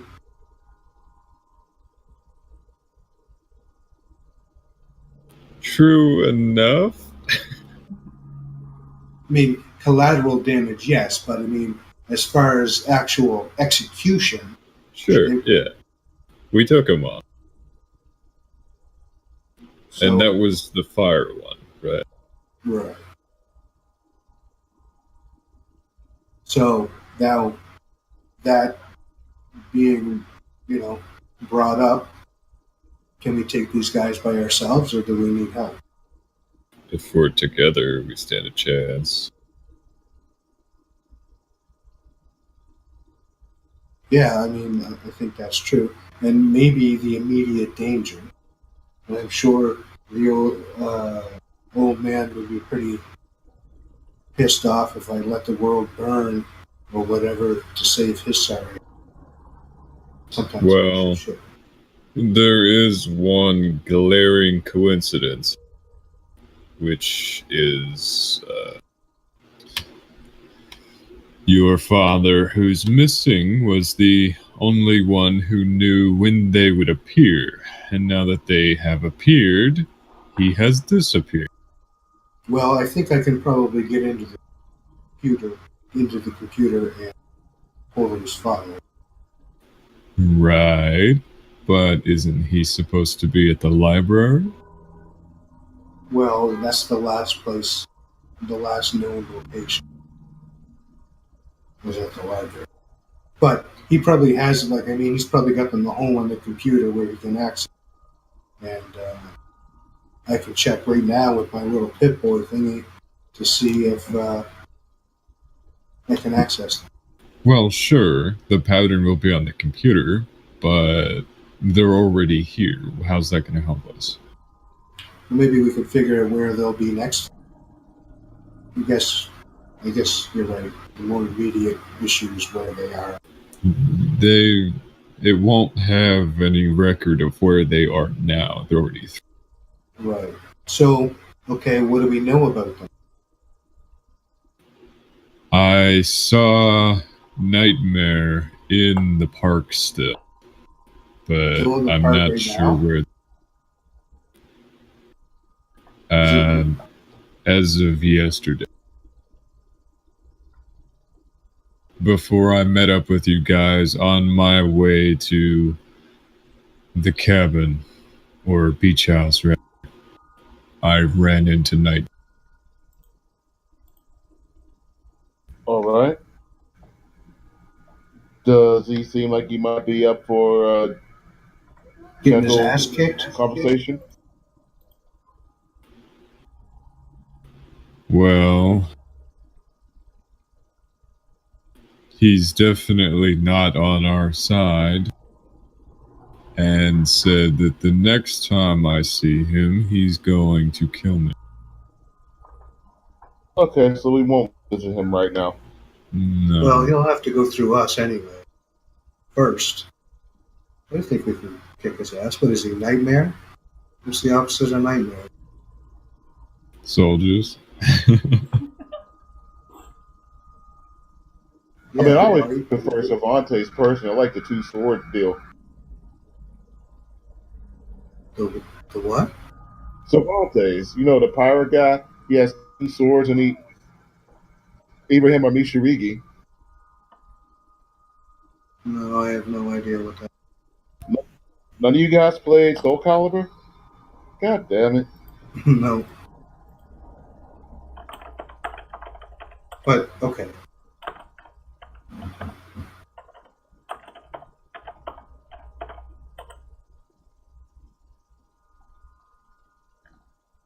So, are we going to the library, or Well, I mean, if we know where one of the things are that we want to kill, or capture, or defeat, or whatever the fuck we're going to do with them. It would be a goose chase through the woods, though. At this yes, point? that's true. At this point, your Pip-Boy beeps. Oh, hold on a sec. I look at it. So it's another log where the internet has logged a connection from your father's communicator. Oh, And it's hold on a sec. yeah. I answer it. Well, it's not like a communication. It's just that you had set up something. This is the last session when you were looking for a way to track where your father might be.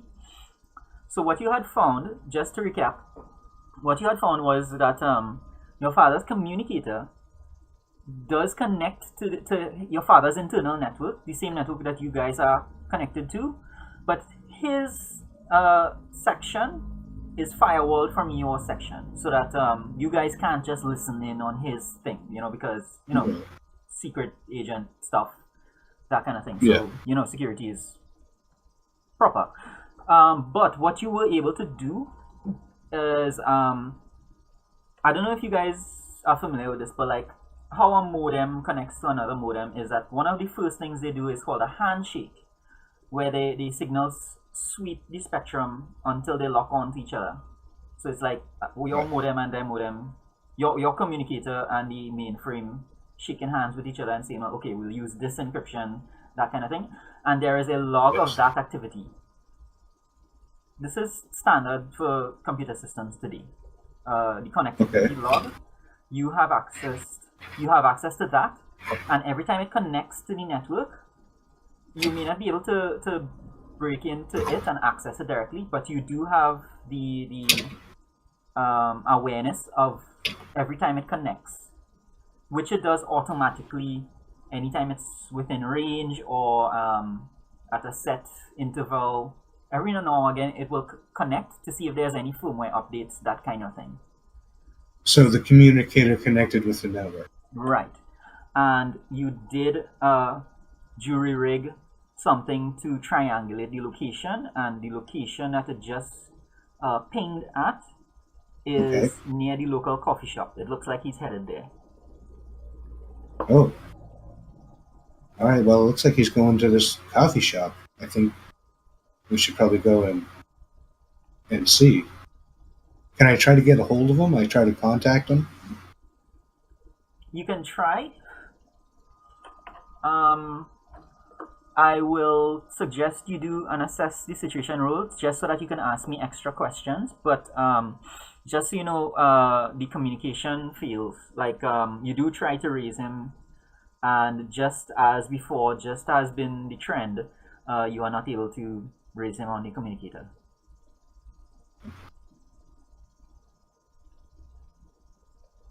Great. So this is what the assess the situation does. It gives you extra questions.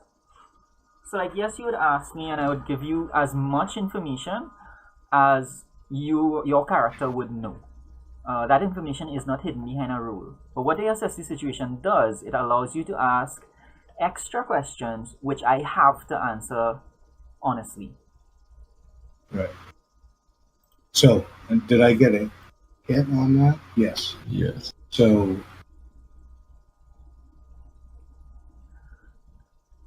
okay. Alright, so the moves are in the handouts. So you can look at assess the situation and see what it gives you there. Can you say that again? Sorry. The moves are in the handouts. So under the handouts, you'll see assess the situation. You can click on that and it tells you exactly the text of it and what you want to think.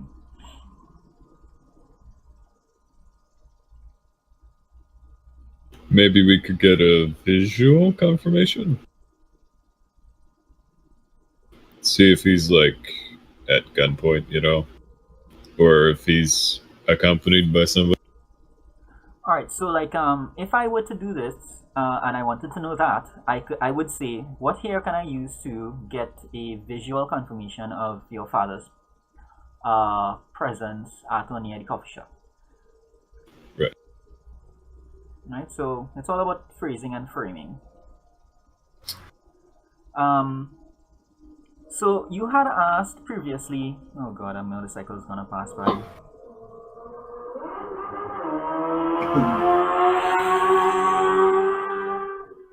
What's the speed limit?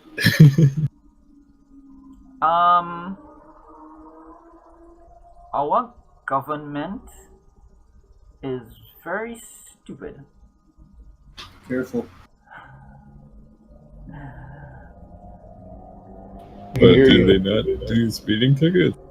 No, the speed limit is too low. It's 80 kilometers. How And many? on highways and so on, the speed here is 80 kilometers. So it's really low. On the highways, it's 80 kilometers? Yeah, our government is... Anyway, let's not get into that. So, Okay. right, so last session, I think it was last session, you had asked if there was a way for you to tell where Del Toro was. I think it was you were asking about. And I had mentioned to you that he's a superhero, people know about it. Now, I probably should have explained in detail that you just have to check Facebook or like Twitter, look at Del Toro's, I don't know, like even if Del Toro didn't have a Twitter account, somebody would have a fake Del Toro saying, a Del Toro fan would put up a Del Toro fan Twitter or something. So it's really easy to pull up your cell phones and just run a search for like the latest sightings of Del Toro or Paneas, so on and so forth. So like it's not difficult to kind of look into where heroes have been lately. Okay. So yeah, I do, I guess, a Google search and see what's been going on. Where it was last sighted. Right.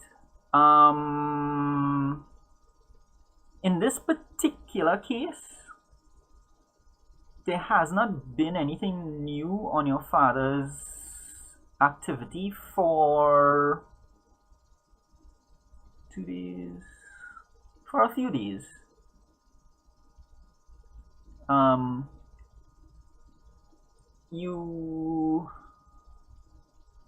The last thing he was on is that he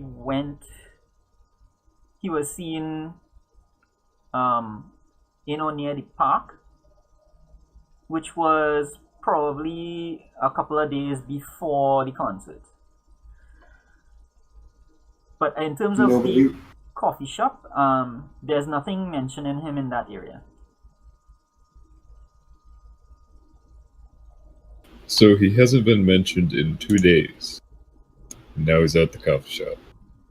And nobody's saying he's at the shop or Exactly. in any path towards the coffee shop. Exactly. I say we go incognito, go at the scene maybe and see what's happening. Sounds like a plan. What do you think, soldiers? All right, no problem. I still got some free miles on my Uber. Yeah. I guess we're catching a ride. Okay. I'm going to be right back because I have to take a leak. Yeah. Let's. Should I get an XL Uber? Could you fit into, like, I don't know, a Buick? I suppose. All right. I'll take a seat now. All right. Be right back. 5 Oh minutes. man, I guess we better get to SUV then.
All right. Back.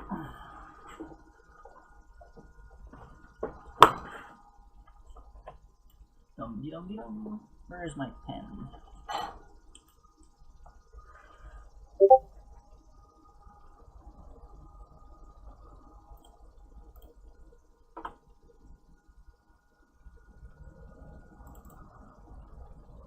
Okay, I'm back.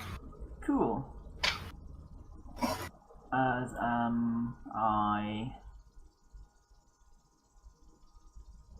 As much. That's alright.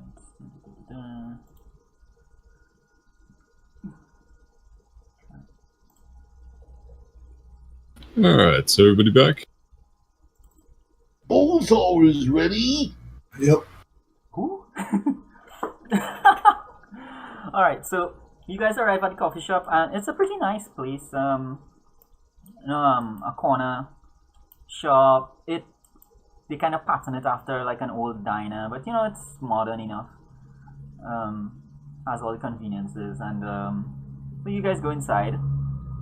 Is there a lot of people here? There is, let's say, just for a numbers sake, let's say there's about 15 to 20 people in. So it's pretty popular. Yeah. Oh, don't worry, Trent, don't worry, I got this. And I had a little bag over the Ektar. I played the bag myself, and it's a little tree hat. Cover? Oh, great. I blend right in. See? Now you're not a tree guy by yourself. We're a trio of tree guys. I will smack you. Jesus. I take the hat off. Said I will not be a trio with a tree as part of the group. I'm How sorry. long have you been waiting for that one? That's all I want. These are old hats. How long have you been sitting on this?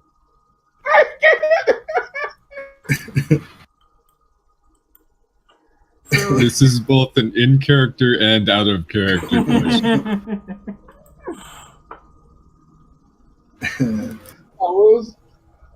Okay, the truth is, I did just think of it like 15 minutes ago, but I was like, but I'm never going to get to use this. Okay. So you guys. So I'm a little disappointed when he had me back where he had, but I. So you guys walk into the coffee shop, and the place is kind of wearing like normal. a trench coat and a hat. Yeah. Yeah, Trent would have like something like that he moves around in. I mean, it's still Halcyon City, right? People are accustomed to seeing strange things. So seeing someone with a kind of barkskin finish isn't unusual. Lucky for you. Yeah, I'm not the boogie monster. Not Hey, the look, really- man. That's literally a cartoon cat over there in the corner. It's fucking Toontown. It's probably a hologram. Oh, come on, Hector. Just one little cartoon cat doesn't make the place Toontown. Don't be prejudiced. I'm not prejudiced. I mean, we all love Toontown. I mean, they are a pain in the nuts, but I'm just saying, it's one cartoon cat. He's not going to drop property values by himself. No, I don't mean that. I mean, remember the movie Who Framed Roger Rabbit? Toontown, where they all interacted. Yeah, you didn't notice any specific allegories in that movie story that kind of coincided with. You know what? We're not going to get into that right now. Let's have a seat. Let's get some scones, and let's get to solving crimes like we've done today by coming up with Brussels sprout recipes and going to coffee shops and hitting on girls. So, Okay. you guys finally look around, and that's when you realize that you were caught up in this conversation and hadn't at first realized that everyone in the coffee shop has a variety of expressions. Let me see if I can go through this in order. The bartender is scared. His body is rigid and he's scared. The patrons in the bar are kind of looking at you guys and looking at a certain other thing because they are confused. And the thing that they are looking at is about 3 armed guys, and the armed guys are just confused and irritated. It's like, what the hell? I'm trying to conduct a robbery here. You guys come in about hats and cats. Oh man! So let's just go with it. All right, fine. So I take one of my shields and I throw it in front of a bartender and the patrons. Right. Roll defend.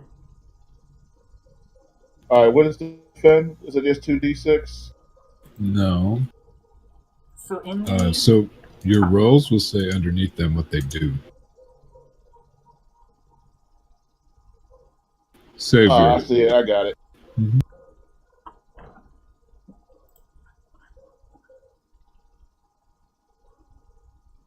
seven. All right. So, if you have the text up, you'll see like on a 7 to 9, it costs you. You either expose yourself to danger or escalate the situation. Now, in this particular instance, you escalate the situation. Alright? Yeah, because we going in. Yeah. All right, everybody got down. Got down. You do still get to choose one. So you can add a team to the pool. You can take influence over someone you protect, maybe the bartender, or you can clear a condition. You guys don't have any conditions as yet. So Okay. I could add to a team pool. Is it possible I can get the bartender to? Okay, I'm gonna take influence over the bartender and say, Excellent. hey, Mister, get the rest of these people down. Do whatever you can. We'll take care of these buttholes. So, Jerks. Sorry, so language. in your sheet under the section influence over, I'm just gonna add why does a coffee shop have a bartender? I influence a bartender. It's an Irish coffee shop. Yeah, maybe they spike their coffee. Maybe that's why they have 50 Oh, that's people Irish. in here. Are the robbers all fairly close together? They are, yes, because what had happened is that they had started from one side of the room, moving to the other, you know, just kind of, okay, now it's your turn, empty your pockets, put everything in this big bag.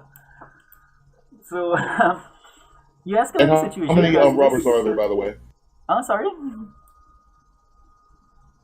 Sorry, say that again. How many robbers are there? 3. Three? There are Did you say? He asked how many robbers there were, and so I told him there are 3 robbers. Okay. Yeah. I missed that too. Okay. I want to take a glue grenade and throw it at them. So what I'm imagining a glue grenade is like the kind of like expanding foam that entraps people. Yeah, there is such a thing in You know real what I'm life. saying? In how big of a radius do you reckon? Well, that's the question. Can I hit the 3 of them? Are they close enough that I can? Well, what is I should probably explain how soldiers escalated the situation first, because like anytime you guys make a move, I get to react. So like especially when you miss, the villains will do something, and then you guys will follow. That's usually Okay. yeah. Okay. So everyone has been kind of frozen because it's totally unexpected. You know, they figured they had the space under control. The robbery is on the way, and they're doing, oh, cool, we're pulling this off. And then you come in and you throw up this shield, and they overreact in a boost of adrenaline, and they just start screaming, get down, get down. Some other stuff you don't understand because they're talking through mass, and one fires his shotgun up at the ceiling, blows away one of the light fixtures, 1 or 2 of the light fixtures, and he's yelling at the people to get down. People are screaming. Some are getting down. Some are trying to run.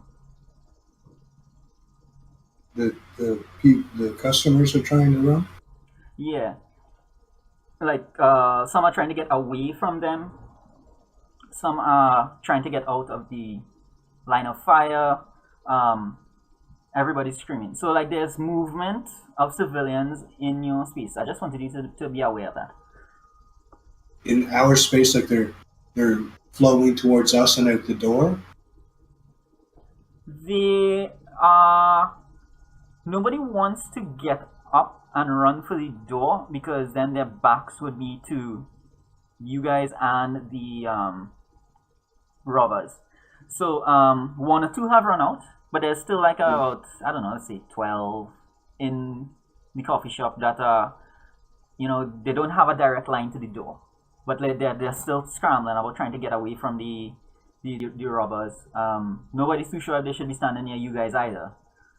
You guys remember who Humphrey the Bear is?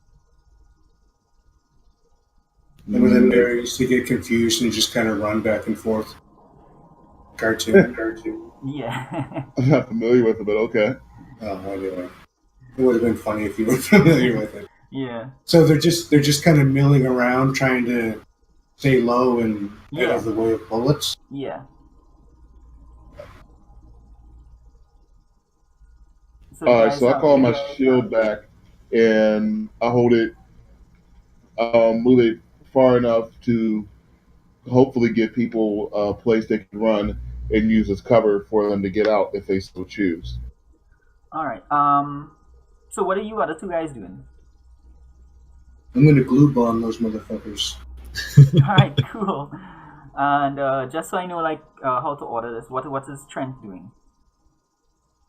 I was gonna try to use my class move of Be the Monster. Cool. Alright, so let's do the blue bomb first. Let's see what happens there. So, this would be directly engaging a threat.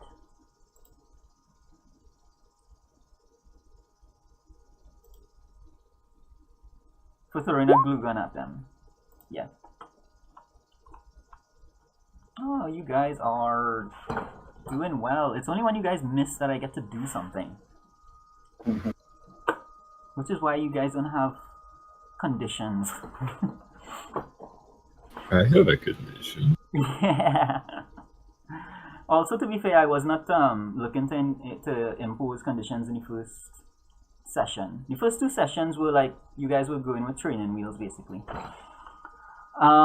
So when you directly engage a threat, roll plus danger.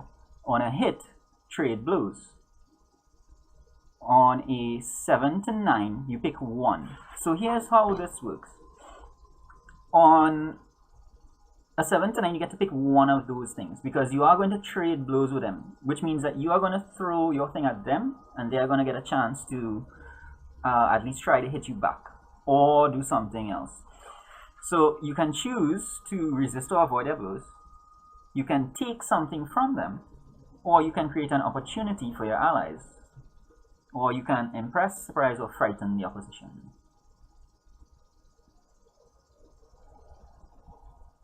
So which one of those 4? I think I'm gonna take their weapons away from them. Excellent. Alright, so I am thinking that what happens is the glue gun explodes and gun barrels that they are waving up in the air and waving at you guys, yeah, those gun barrels are clogged now.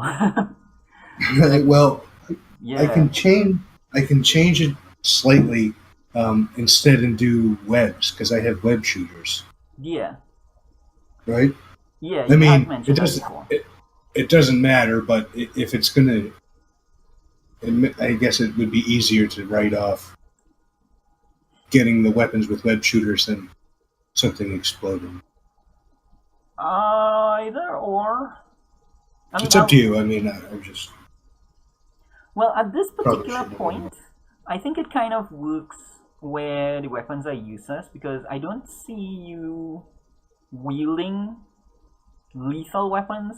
Remember, as I said, you guys aren't killers, so No, that's it's fine. I just thought it would be more aesthetically pleasing if it was web shooters. To snatch away the guns, not shoot them with them. Yeah. Alright, but as it is, they can't use the guns. So either way is fine. Whatever you like. You had mentioned that you want to have web shooters, so that's fine if you want it to be that way. But either way, the guns are out of the question now. Yeah, okay. I also don't want to be that guy who keeps changing his shit as soon as this. Yeah. So we'll just go with the glue gun. Or the Alright. glue bomb. Alright. Is it a grenade or a gun? It's a grenade. Or like one of those little pellets. Whatever. Okay. Little bearings, ball bearings.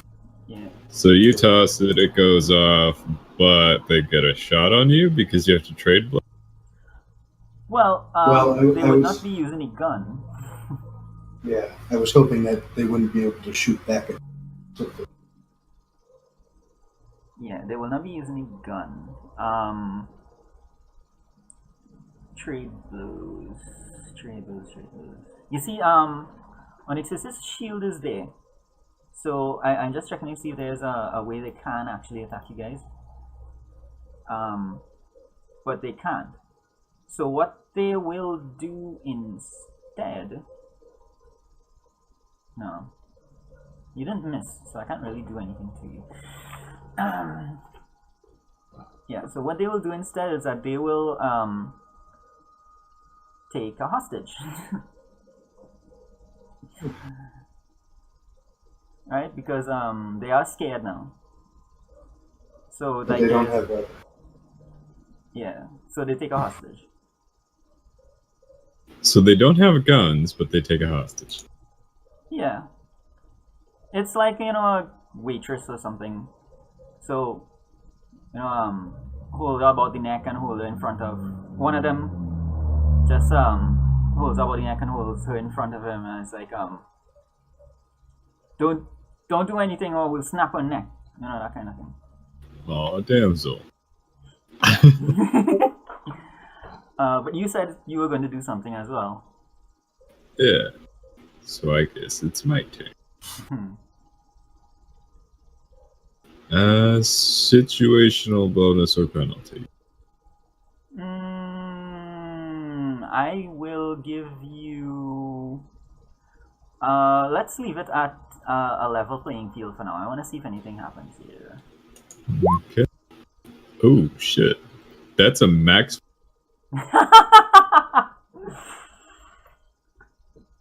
So you get to describe exactly what happens. Let me see I'll just check the playbook for the exact description of that. But walk me through it. What happens there?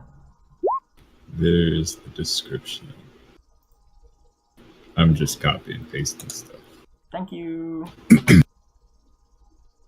So you said before that I can pass off as just having a skin condition, but for this, I want to actually.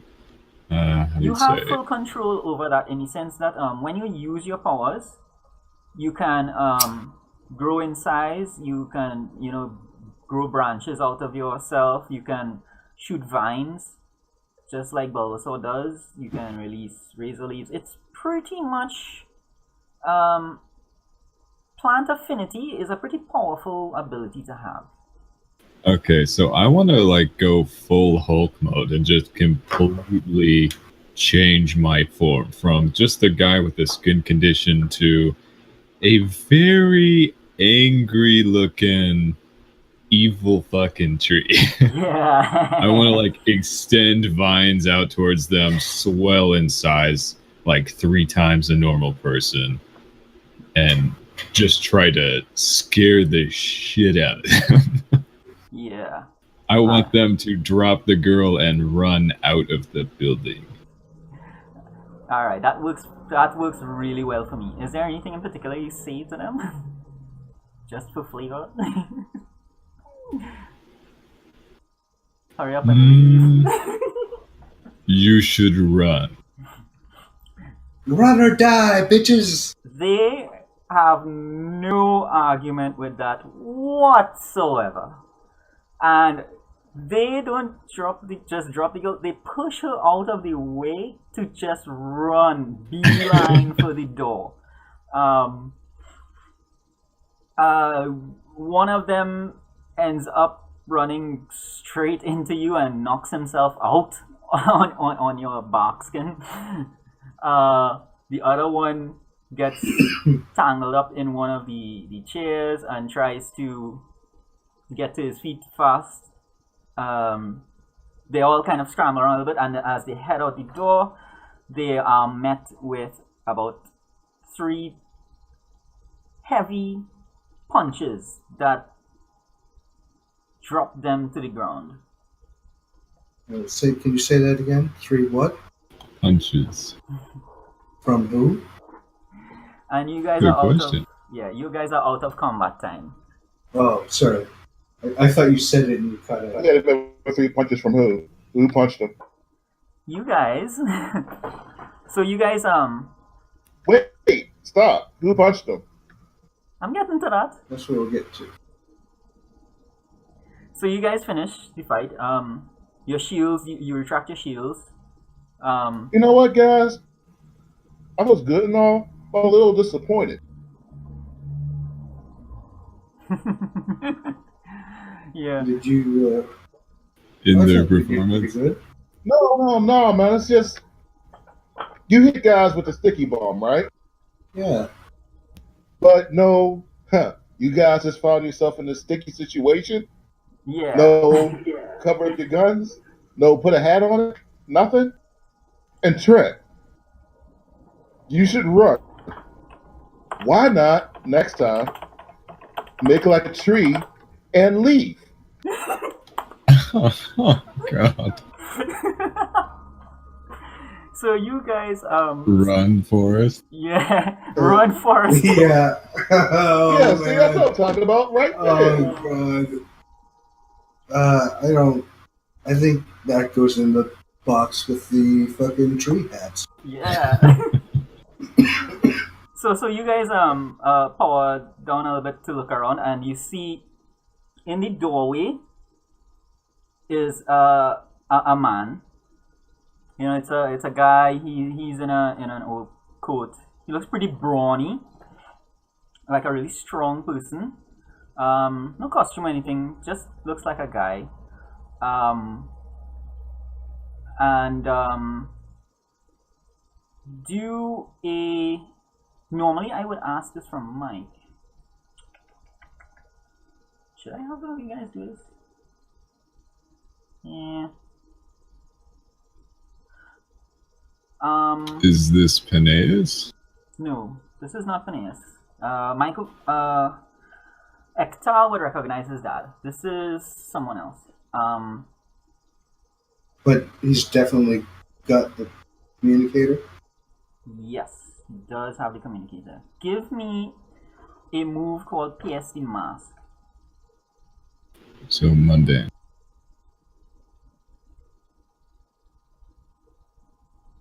Because you see him, he sees you. Your eyes kind of lock a moment, and you know he's not there. He's not just your regular coffee hippie.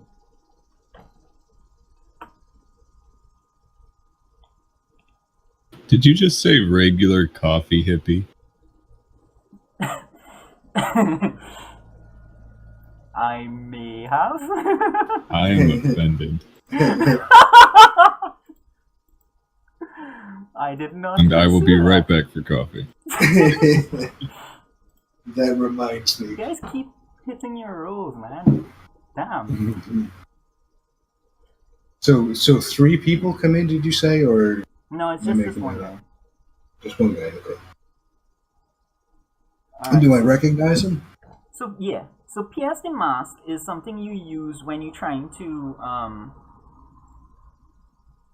glean something more about the person that you're looking at. It's equivalent to doing an insight check.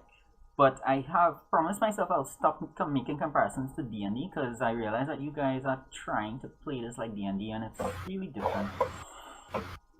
Yeah, we're trying to figure out, or at least I'm trying to figure out what exactly, So how to what? fit it in, you know? Yeah. Like, I don't know what context to go at it in. Yeah. This is more based on. It's based around your character. For each player, it's based around their character and how their character develops. It isn't based around the villain or the objective to be had. It's how you progress. It's what you would have written if you were writing a superhero story. So it's basically your origin story you're going through right now. So you start at your basic level and you gain powers and abilities as you go along. Yeah. You gain experience as you go along. And you know, in the beginning it's always a little bit, I'm going to say, angsty. You are gonna things are going to affect you, which is where the conditions come in. Because this is not run of the mill for you guys as yet. You guys have now begun to really figure out what being a superhero actually means, because you are just now getting accustomed to it. Plus you're Okay. teenagers, so yeah. So it's really about how things affect you.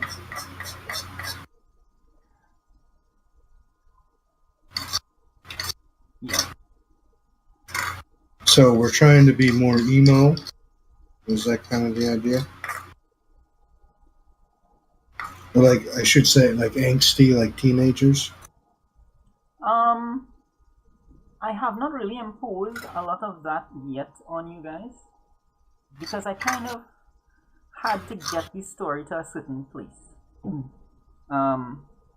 your guys' origin story, how our team got together. The team origin story was exactly the same as your character origin stories. So there wasn't that little bit of stabilization where you guys kind of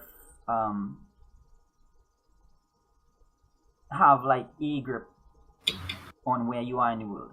So I needed to get you guys to like where your starting point is, and then we'll begin with progressing as the team.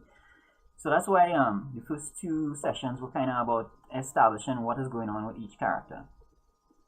It was kind of necessary. Like for instance, with Soldiers, a lot of the things in Soldiers' background haven't been finalized as yet. So like we're still kind of a lot of those things are It's still the same. fluid. Yeah. Anyway, so pierce the mask. I am going to tell you everything that you would know and everything that you can figure out about this character, and then you get to ask one question extra, right? So this person is wearing your father's communicator. You can see it on his wrist. It's like it's halfway covered up, but you know what it looks like. It looks like. So you pick it up out in a second. Right. You and everyone else would kind of instantly know who he is, because Soldiers and Trent, based on his build and the way he's standing and you know his expression and thing, you guys would know that this is Del Toro. And Hector would especially know it because he was one of the pictures in the files. He was hard case.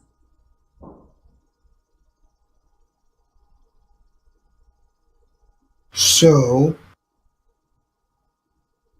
Also, you and I both saved him from the Molten Man. Yeah. sorry, say that again? You and I saved him from the Molten Man. Yeah. So my question is,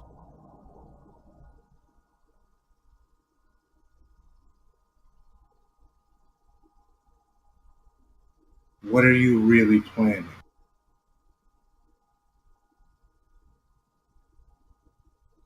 That could be answered in two ways, and I'm going to give you both of them. He's planning to save your father. Both of them. And he's planning to do that by defeating the lieutenants that remain. The lieutenants have something to do with my father's parents? Your father was involved in the original time when they tried to break through. He was also involved when you went with him to the park to intercede when they were trying to come through again. So your father is connected to them. He's been trying to stop them both times. So how did you get the communicator? He looks around, and you guys hear the sirens approaching. The first police car is pretty nearby, and he says, "Not here. What are you, an idiot?" Who, me?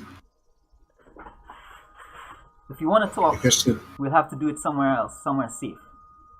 Do you have a place? What do you suggest?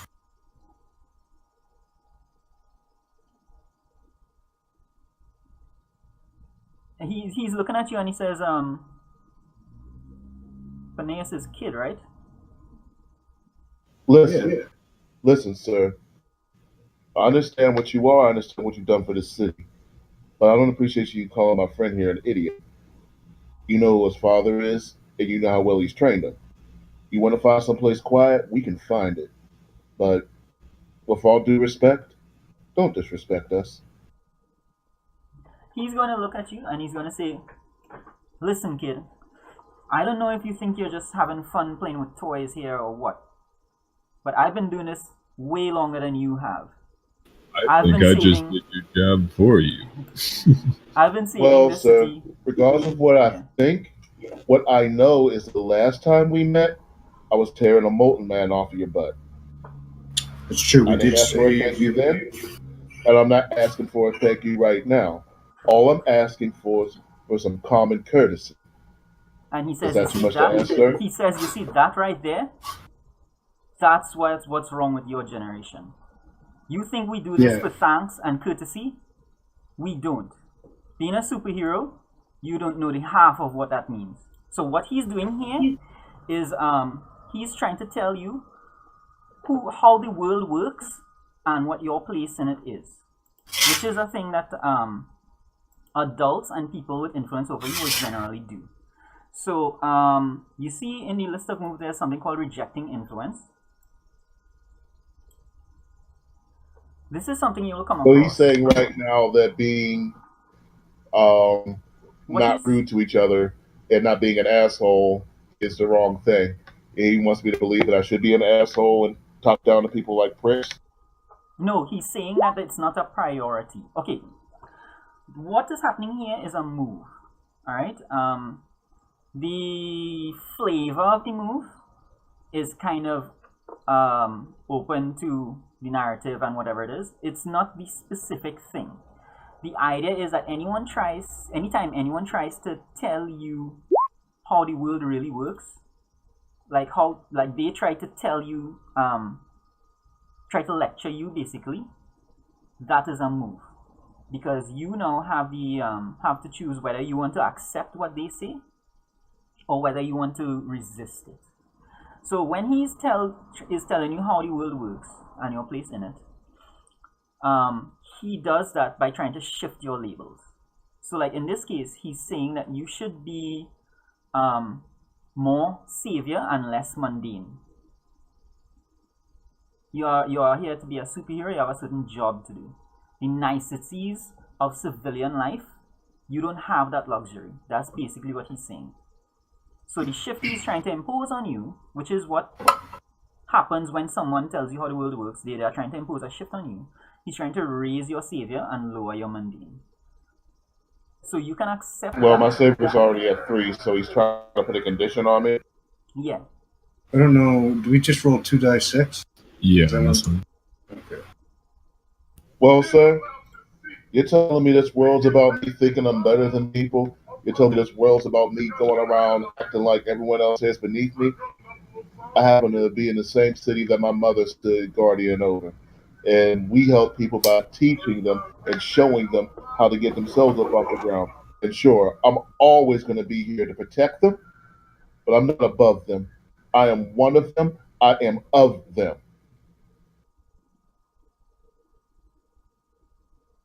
All right. So if you want to reject their influence, you have to roll. If you want to accept that change, to raise savior up and mundane down, you don't have to do anything. You make the change and you're done. Yeah, I think it's pretty obvious that I reject what he just said. Right, so you do have to roll. All right, what am I rolling? 2d6. Very bottom one, flat 2d6. And I assumed all of us have to do this, right? Yeah, No, for you can funsies. accept. For funsies, yeah, let's say all. But he really did this when Onyx just interrupted him. So it was kind of aimed at... Okay. Yeah, it was kind of aimed at Onyx. Alright, so on a 10 plus, you choose 2. You can either clear a condition or you can mark potential by immediately acting to prove them wrong. Wait, one more time? Clear a condition or mark potential by immediately acting to prove them wrong. Alright, so if you do something immediately to prove them wrong through your action, not through your words, you can clear a condition or you can mark potential. You also get to shift one label up and one label down. Your choice. Let me just double check this, in case I made a typo there. Because I think it's supposed to be a What's +1? What does cancel their influence +1 forward again? Oh, okay, right. So, I guess Yeah, it was a typo. That is a choice. Edit. Clear.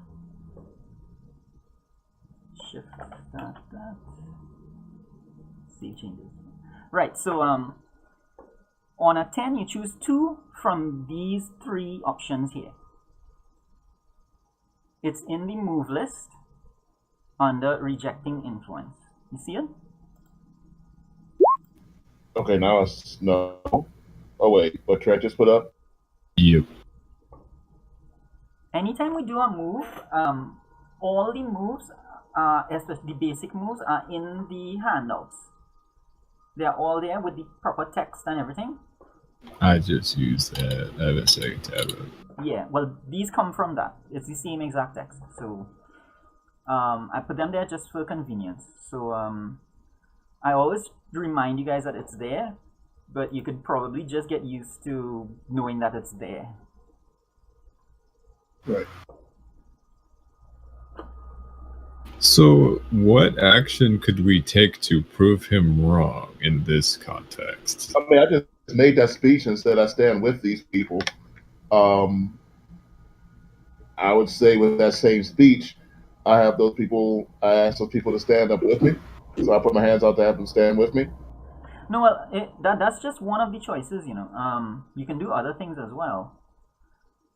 Well, I did give myself potential. Okay. Okay, in that case, I'll cancel his influence over me. Yeah. It's your choice, anyone you want to do. So what that means is that he doesn't have influence over you anymore, and any move that you take in future that's So, if we don't choose to cancel his influence, does that mean he gets to keep it even though we won the roll? Yeah. Because I thought he only got influence if we failed the roll. No, he has influence. He's an adult, so he Yeah. already has influence over he us. already has influence over you. So I have to choose to cancel it. Okay. Yeah. So I think each of you guys passed. Yeah, 7, 7, and 12. Wow. You do get to choose more than one Onyxius. You have to choose 2 of those things. So you can cancel his influence, sure, and any of the others you want to do as well. Yeah. Can you hear us, by the way, there? I heard you just now there. Okay, so you can't hear us. Sorry, say again? Sometimes I can't hear him, so. I can't hear you, and I wonder if you can hear us, because I said 3 times I'm marking potential, and then I guess you never heard me? No, I want to Yes, but confirm you have because, one more. Yeah. Because you got a 12. Yeah, I'm marking potential, and I'm canceling his influence. Right, I get 2, right? I do need to ask because I need to make sure that, because I did have to kind of explain a few things about the move. So after I give you a little more information on it, I do still have to check with you what you are doing, if anything has changed based on what information I have given you. Mm-hmm. So if I choose to just mark potential, how's that going to affect me in way of his influence? He'll still have influence over you, but so do a lot of people in the city. It's not He's an adult though, doesn't he already have influence? Yeah, like he doesn't gain extra influence over you by you making your roll. The influence is just maintained. Influence is yes, ongoing. all adults have influence over you when first introduced. No, it's just generally. Okay. Yeah, that's not necessarily. So like from time to time, you'll get a lot of this happening where adults will look at you as, silly teenagers, and they will try to tell you what you're supposed to be doing or tell you what you're doing wrong. And similar to what in theory goes on as a teenager, where as part of forming your own identity, a lot of the time you're going to have to reject that and stand for what you believe is what you believe you should be doing and what you want to prioritize. Okay, so I guess I'll take potential too. Right, cool. So you guys all, Hector, you are taking potential as well? I'm taking potential, yes. Alright, cool. So you guys all get potential, and Onyxius, he no longer has influence over you. And any move that you do in future that is centered on him, whether you defend him or whether you provoke him or anything like that, you get a +1 to it. So when the modifier comes up, you put in 1. Okay, cool. Right, so let's see. Where do I mark that? Because obviously I don't mark it as me having influence over him. Is there a space for that? for simplicity, in that space for influence, you can just put that, just put +1 forward, Del Toro.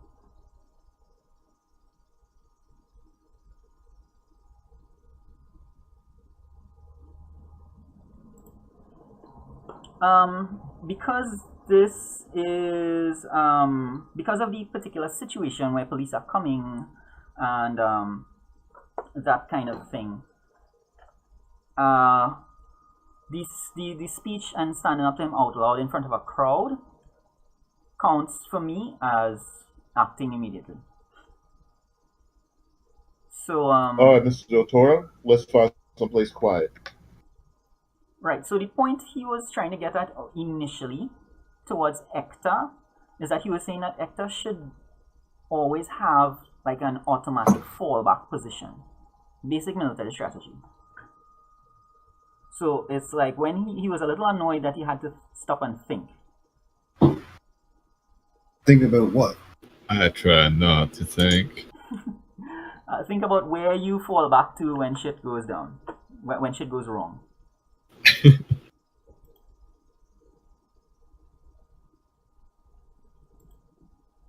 Okay. Well, wouldn't it automatically be a base? Right. So yeah, that's what he was saying. Is like, don't you have like a base? Oh yeah, definitely. Right. But kind of with these guys now, we have our own thing going on. And he just he just like whatever, we need to go. Okay. So almost it, yeah. Are we we going? running from the cops? He does not want to engage with them any more than necessary.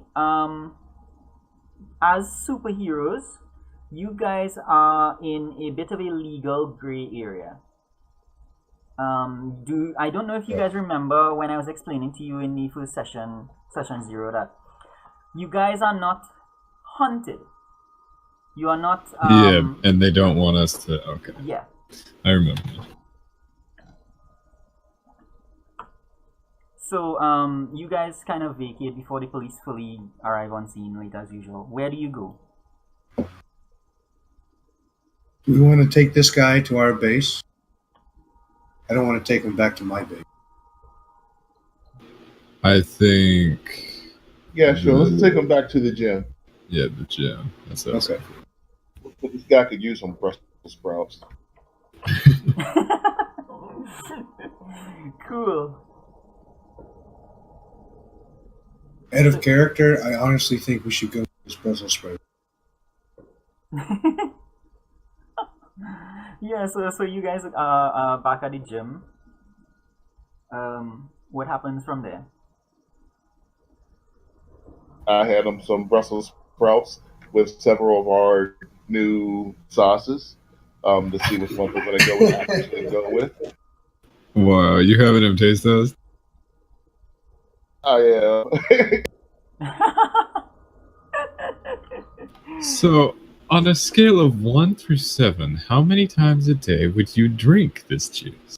You could deep fry Brussels. He Put some nacho cheese sauce on it. Fucking millionaire. how would Sorry, he keep going. respond to this? There's not a GM on the planet that has a response prepared for Brussels sprouts. He looks at it and he takes it and he starts chomping on it. Not chewing at it, not sampling it. He starts chomping on it because it looks as though he hasn't eaten well in the past day or couple of days. And yeah, it's all tasteless to him. He just like body food now that kind of thing. And so where the hell have you been? yeah, and he says I've been trying to keep out of sight.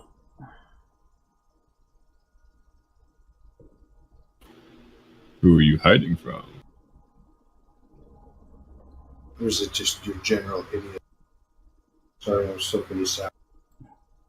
Yeah, so he All right, Mr. Benicio. So you have something to tell us about his dad? That communicator on your wrist? What's going on? he looks at it and he says, oh, this thing. And he takes it off and he hands it to Hector. He just kind of tosses it over. Where did you get this from? The library, I'm assuming? And he says, I was looking for your father. Why doesn't he have it? Well, I'm assuming he had it on him. And then something happened. And now he doesn't have it on him. Don't forget, Hector, your father was a detective of the team. I just stare at him like he's an idiot. Yeah, I think that's probably a good assumption, but there's a lot of blanks in there. Mr. Del Toro, did you see any clues at all? Your father was hunting something that we had been on the trail of before. Something we had encountered before. Something that nearly killed all of us. And Indeed. something that vowed... Well, to wait, succeed at Mr. Del Toro, listen. Just, I don't know how it works with the big boys, but our generation, we really hate playing the pronoun game.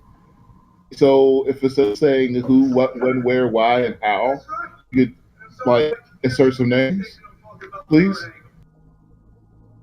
That wasn't my job. I was on a need-to-know basis. We all were. So you came in to talk to us, to tell us what? To go back home, stay out of adults' business, and don't come picking our nose in any of this. This will be of our pay grade. He looks directly at Hector and he says, that's what your father wanted.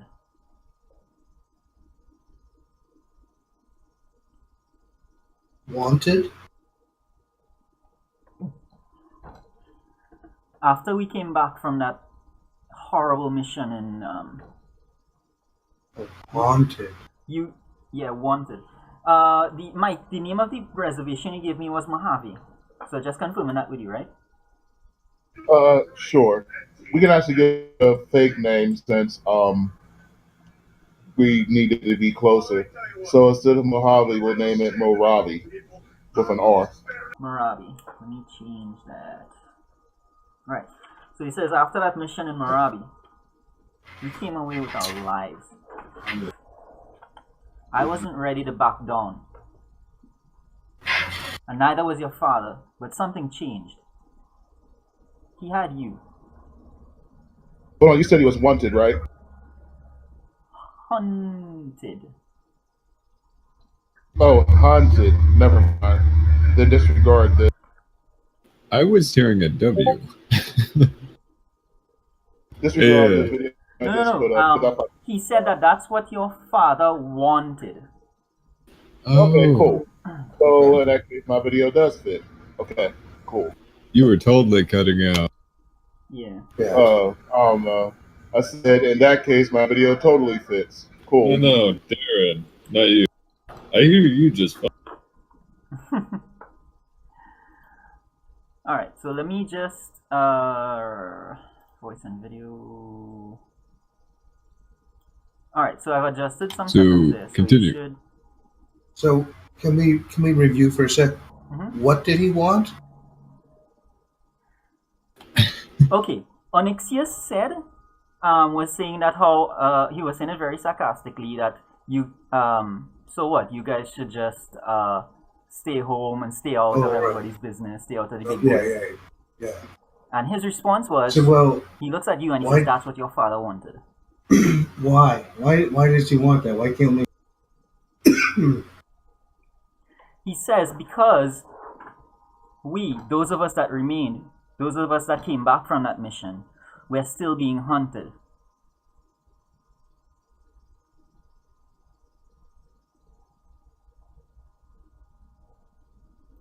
Like there are people after you? There's something after you? Kenna shakes his head and chomps on a what is it, a Brussels sprout? Another Brussels sprout. And he says, if it was people, this wouldn't be a problem.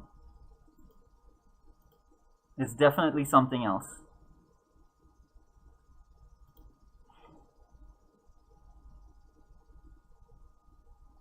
We were sent to that mission to gather some kind of, I don't know, technology or something. Your father knew more about it than I did. And instead what we found was demons and sorcery and shit. And they're after you guys. They're after everyone on that old team. Well, we were there. Like, is that what happened? Did somebody take them? We Is were he there, dead? and we were there, and we stopped the bastards. We managed to kill a few of them too. The ones that remained. Right, but now they're back and trying to kill you guys. That's it.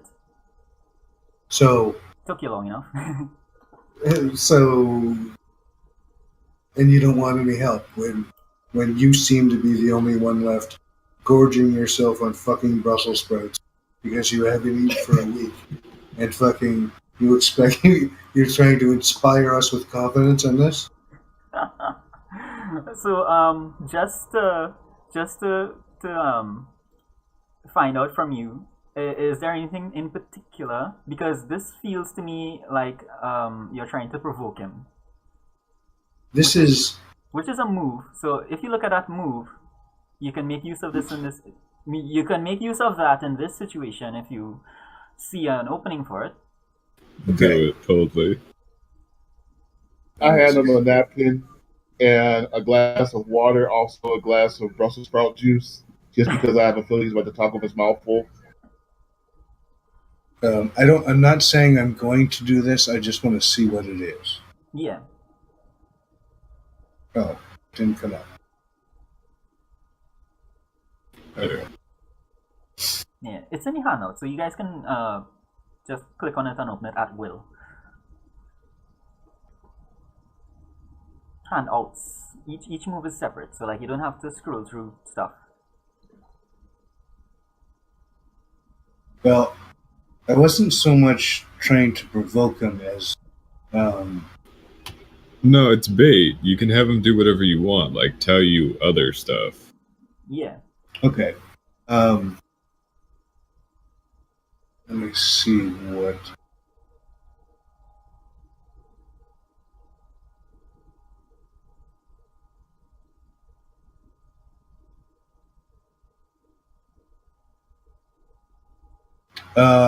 Yeah, okay. And I choose what I want them to do. I think they choose. Okay. Yeah, so I guess that's right. I'll provoke them. Alright, so let me see which option is the most helpful to you guys. I have to leave really soon. Yeah, so he's going to overreact. Seems kind of weird. Yeah, alright, he's going to overreact and you're going to gain influence over him, so you can mark it down. So I'll cut it short because I don't like know how to phrase it in a very angry way. But basically he's going to tell you exactly what happened there. Alright? which you already have the gist of. But what he's going to point out to you is that he was ready and willing to fight back, as he always was, as he always is, and so was your father, except that it was because you were born, your father suddenly changed his whole outlook on the thing. Your father went kind of more underground. He stopped going by his old name of Hardwire. That's why he was like so driven to make sure that you were like the perfect warrior, so on, because like it's like you have to be strong, you cannot die. Yeah, right? Okay. So are we Del Toro verbally blames you for sparring that. back and forth now? Sorry? Blames, okay. I said, look, man, that's not my fucking doing. I didn't do that shit, okay? It wasn't my choice. He trained me to be him, more or less, and now he's trying to keep me from doing what he trained me to do. That's bullshit. Especially when the only thing left is, no offense, but you're not in 100% tip-top shape here, and you're fucking think you're going to do any better than we are? I say that's bullshit. I say that if you really wanted to save my father, you'd pull out every stop and you bring us in. So what's your fucking deal in this? What's your angle? He rolls up his sleeve, and there's something strapped to his forearm. It's like a hypodermic slow drip insertion. The hypodermic chamber that's been there is almost is empty. He takes it out, fits in another one, and he says, "You're my plan. Your father's been taken, and I need your help to find out where he is." You know where he is? Or is that what you said? I didn't hear that. You were trying to find out where he is? Yeah. Alright, well, let's fucking do it together. So are we. What's your best lead?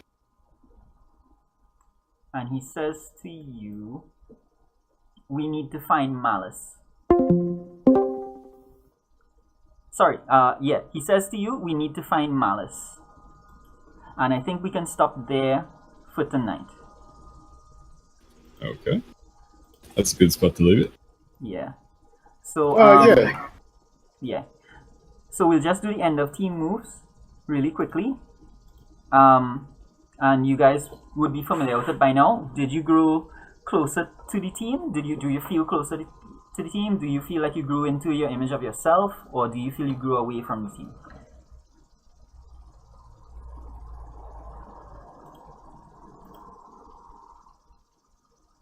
Hello?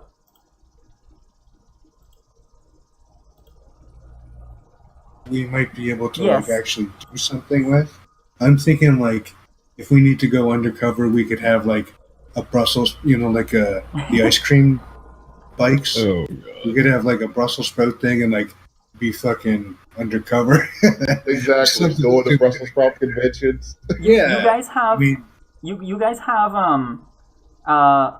avenues, resources, and people that you can use to figure out where Malice is. These things have been put in place over the last couple of sessions, including, but not limited to, your other teammate. Yeah, I think this is actually a great place to call it. Yeah. That way, next week, hopefully, we have Zen back, and then we'll be able to move on. Because I'm really interested to see how Karma feels when she realizes that we're in the Brussels sprout business. Yeah.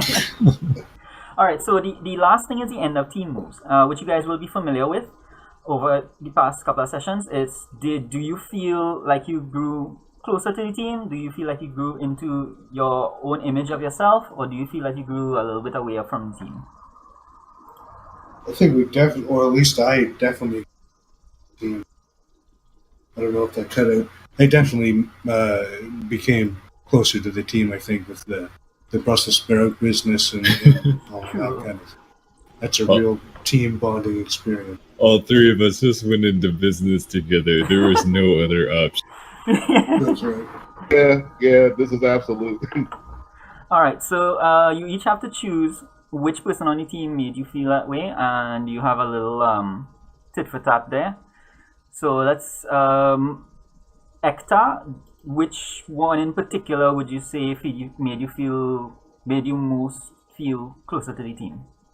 I'm gonna go with Trent because despite my terrible trio pun, he did not make me take the hat off.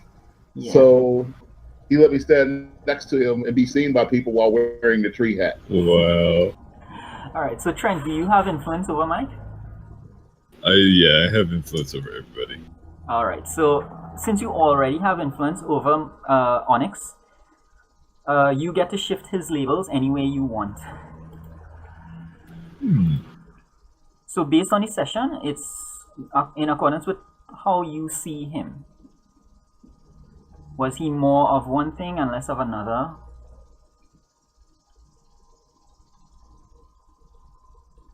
I could shift up your freak. But maybe mundane up, superior down, I don't know.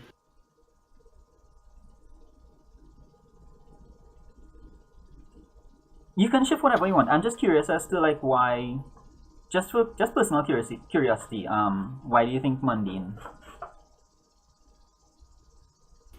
Because it's something dumb. I don't know. It's very human. Oh, the Brussels sprouts thing. Right? Yeah, I'm with you there. Yeah. All right. So mundane down and what is it up? No. Mundane up, superior down. All right. So Onyx. That's nice. Will you you make that adjustment, or Trent can probably make it for you? Just see that it's done, and also Onyx, you get to mark another potential. You getting a red X on my sheet? A red X? Like I can mark my potential, but oh wait, I know what it is. Yeah, you locked your labels.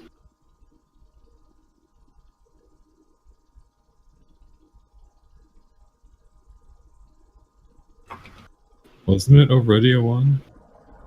You gotta use the little arrow keys like this. There, I did a thing. Cool, good. All right.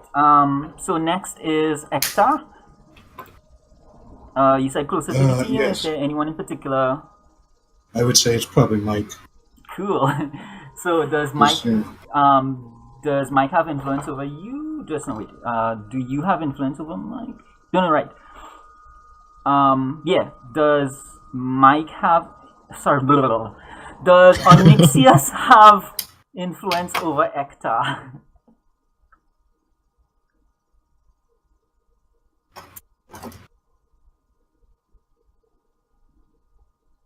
Does he? Yes. Just does have influence over Ektar. Alright, so that means Onyx gets to shift Ektar's labels.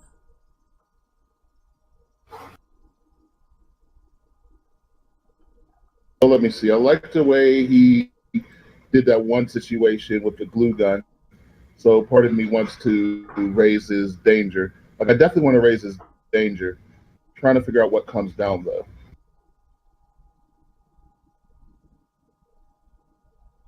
All right, I guess for right now, I won't kill him to take his savior down to.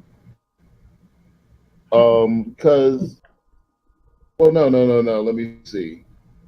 Because I feel like not only did he, engage in the situation and try to face danger directly, he's also trying to put his own foot down and say that he's not just a punk, snot-nosed kid. So I can't very well. Okay, you know what? Fine.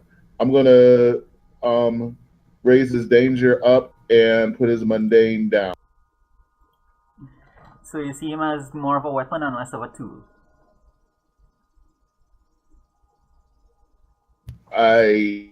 sounds really dirty to me, but sure. So Hector, you also get to mark potential. That is part of choosing to grow closer to the team. You get a potential from that. And Trent, your I have to really go. So yeah, I'll talk to you guys later. yeah, All right, man. Have a good night. yeah. See good you. night. Yeah. Well, Trent, you're the last one, and then we're done. Okie dokie. So potential, and I'm probably gonna say Soldiers because of the fucking hat. All right. So does Soldiers have influence over Trent?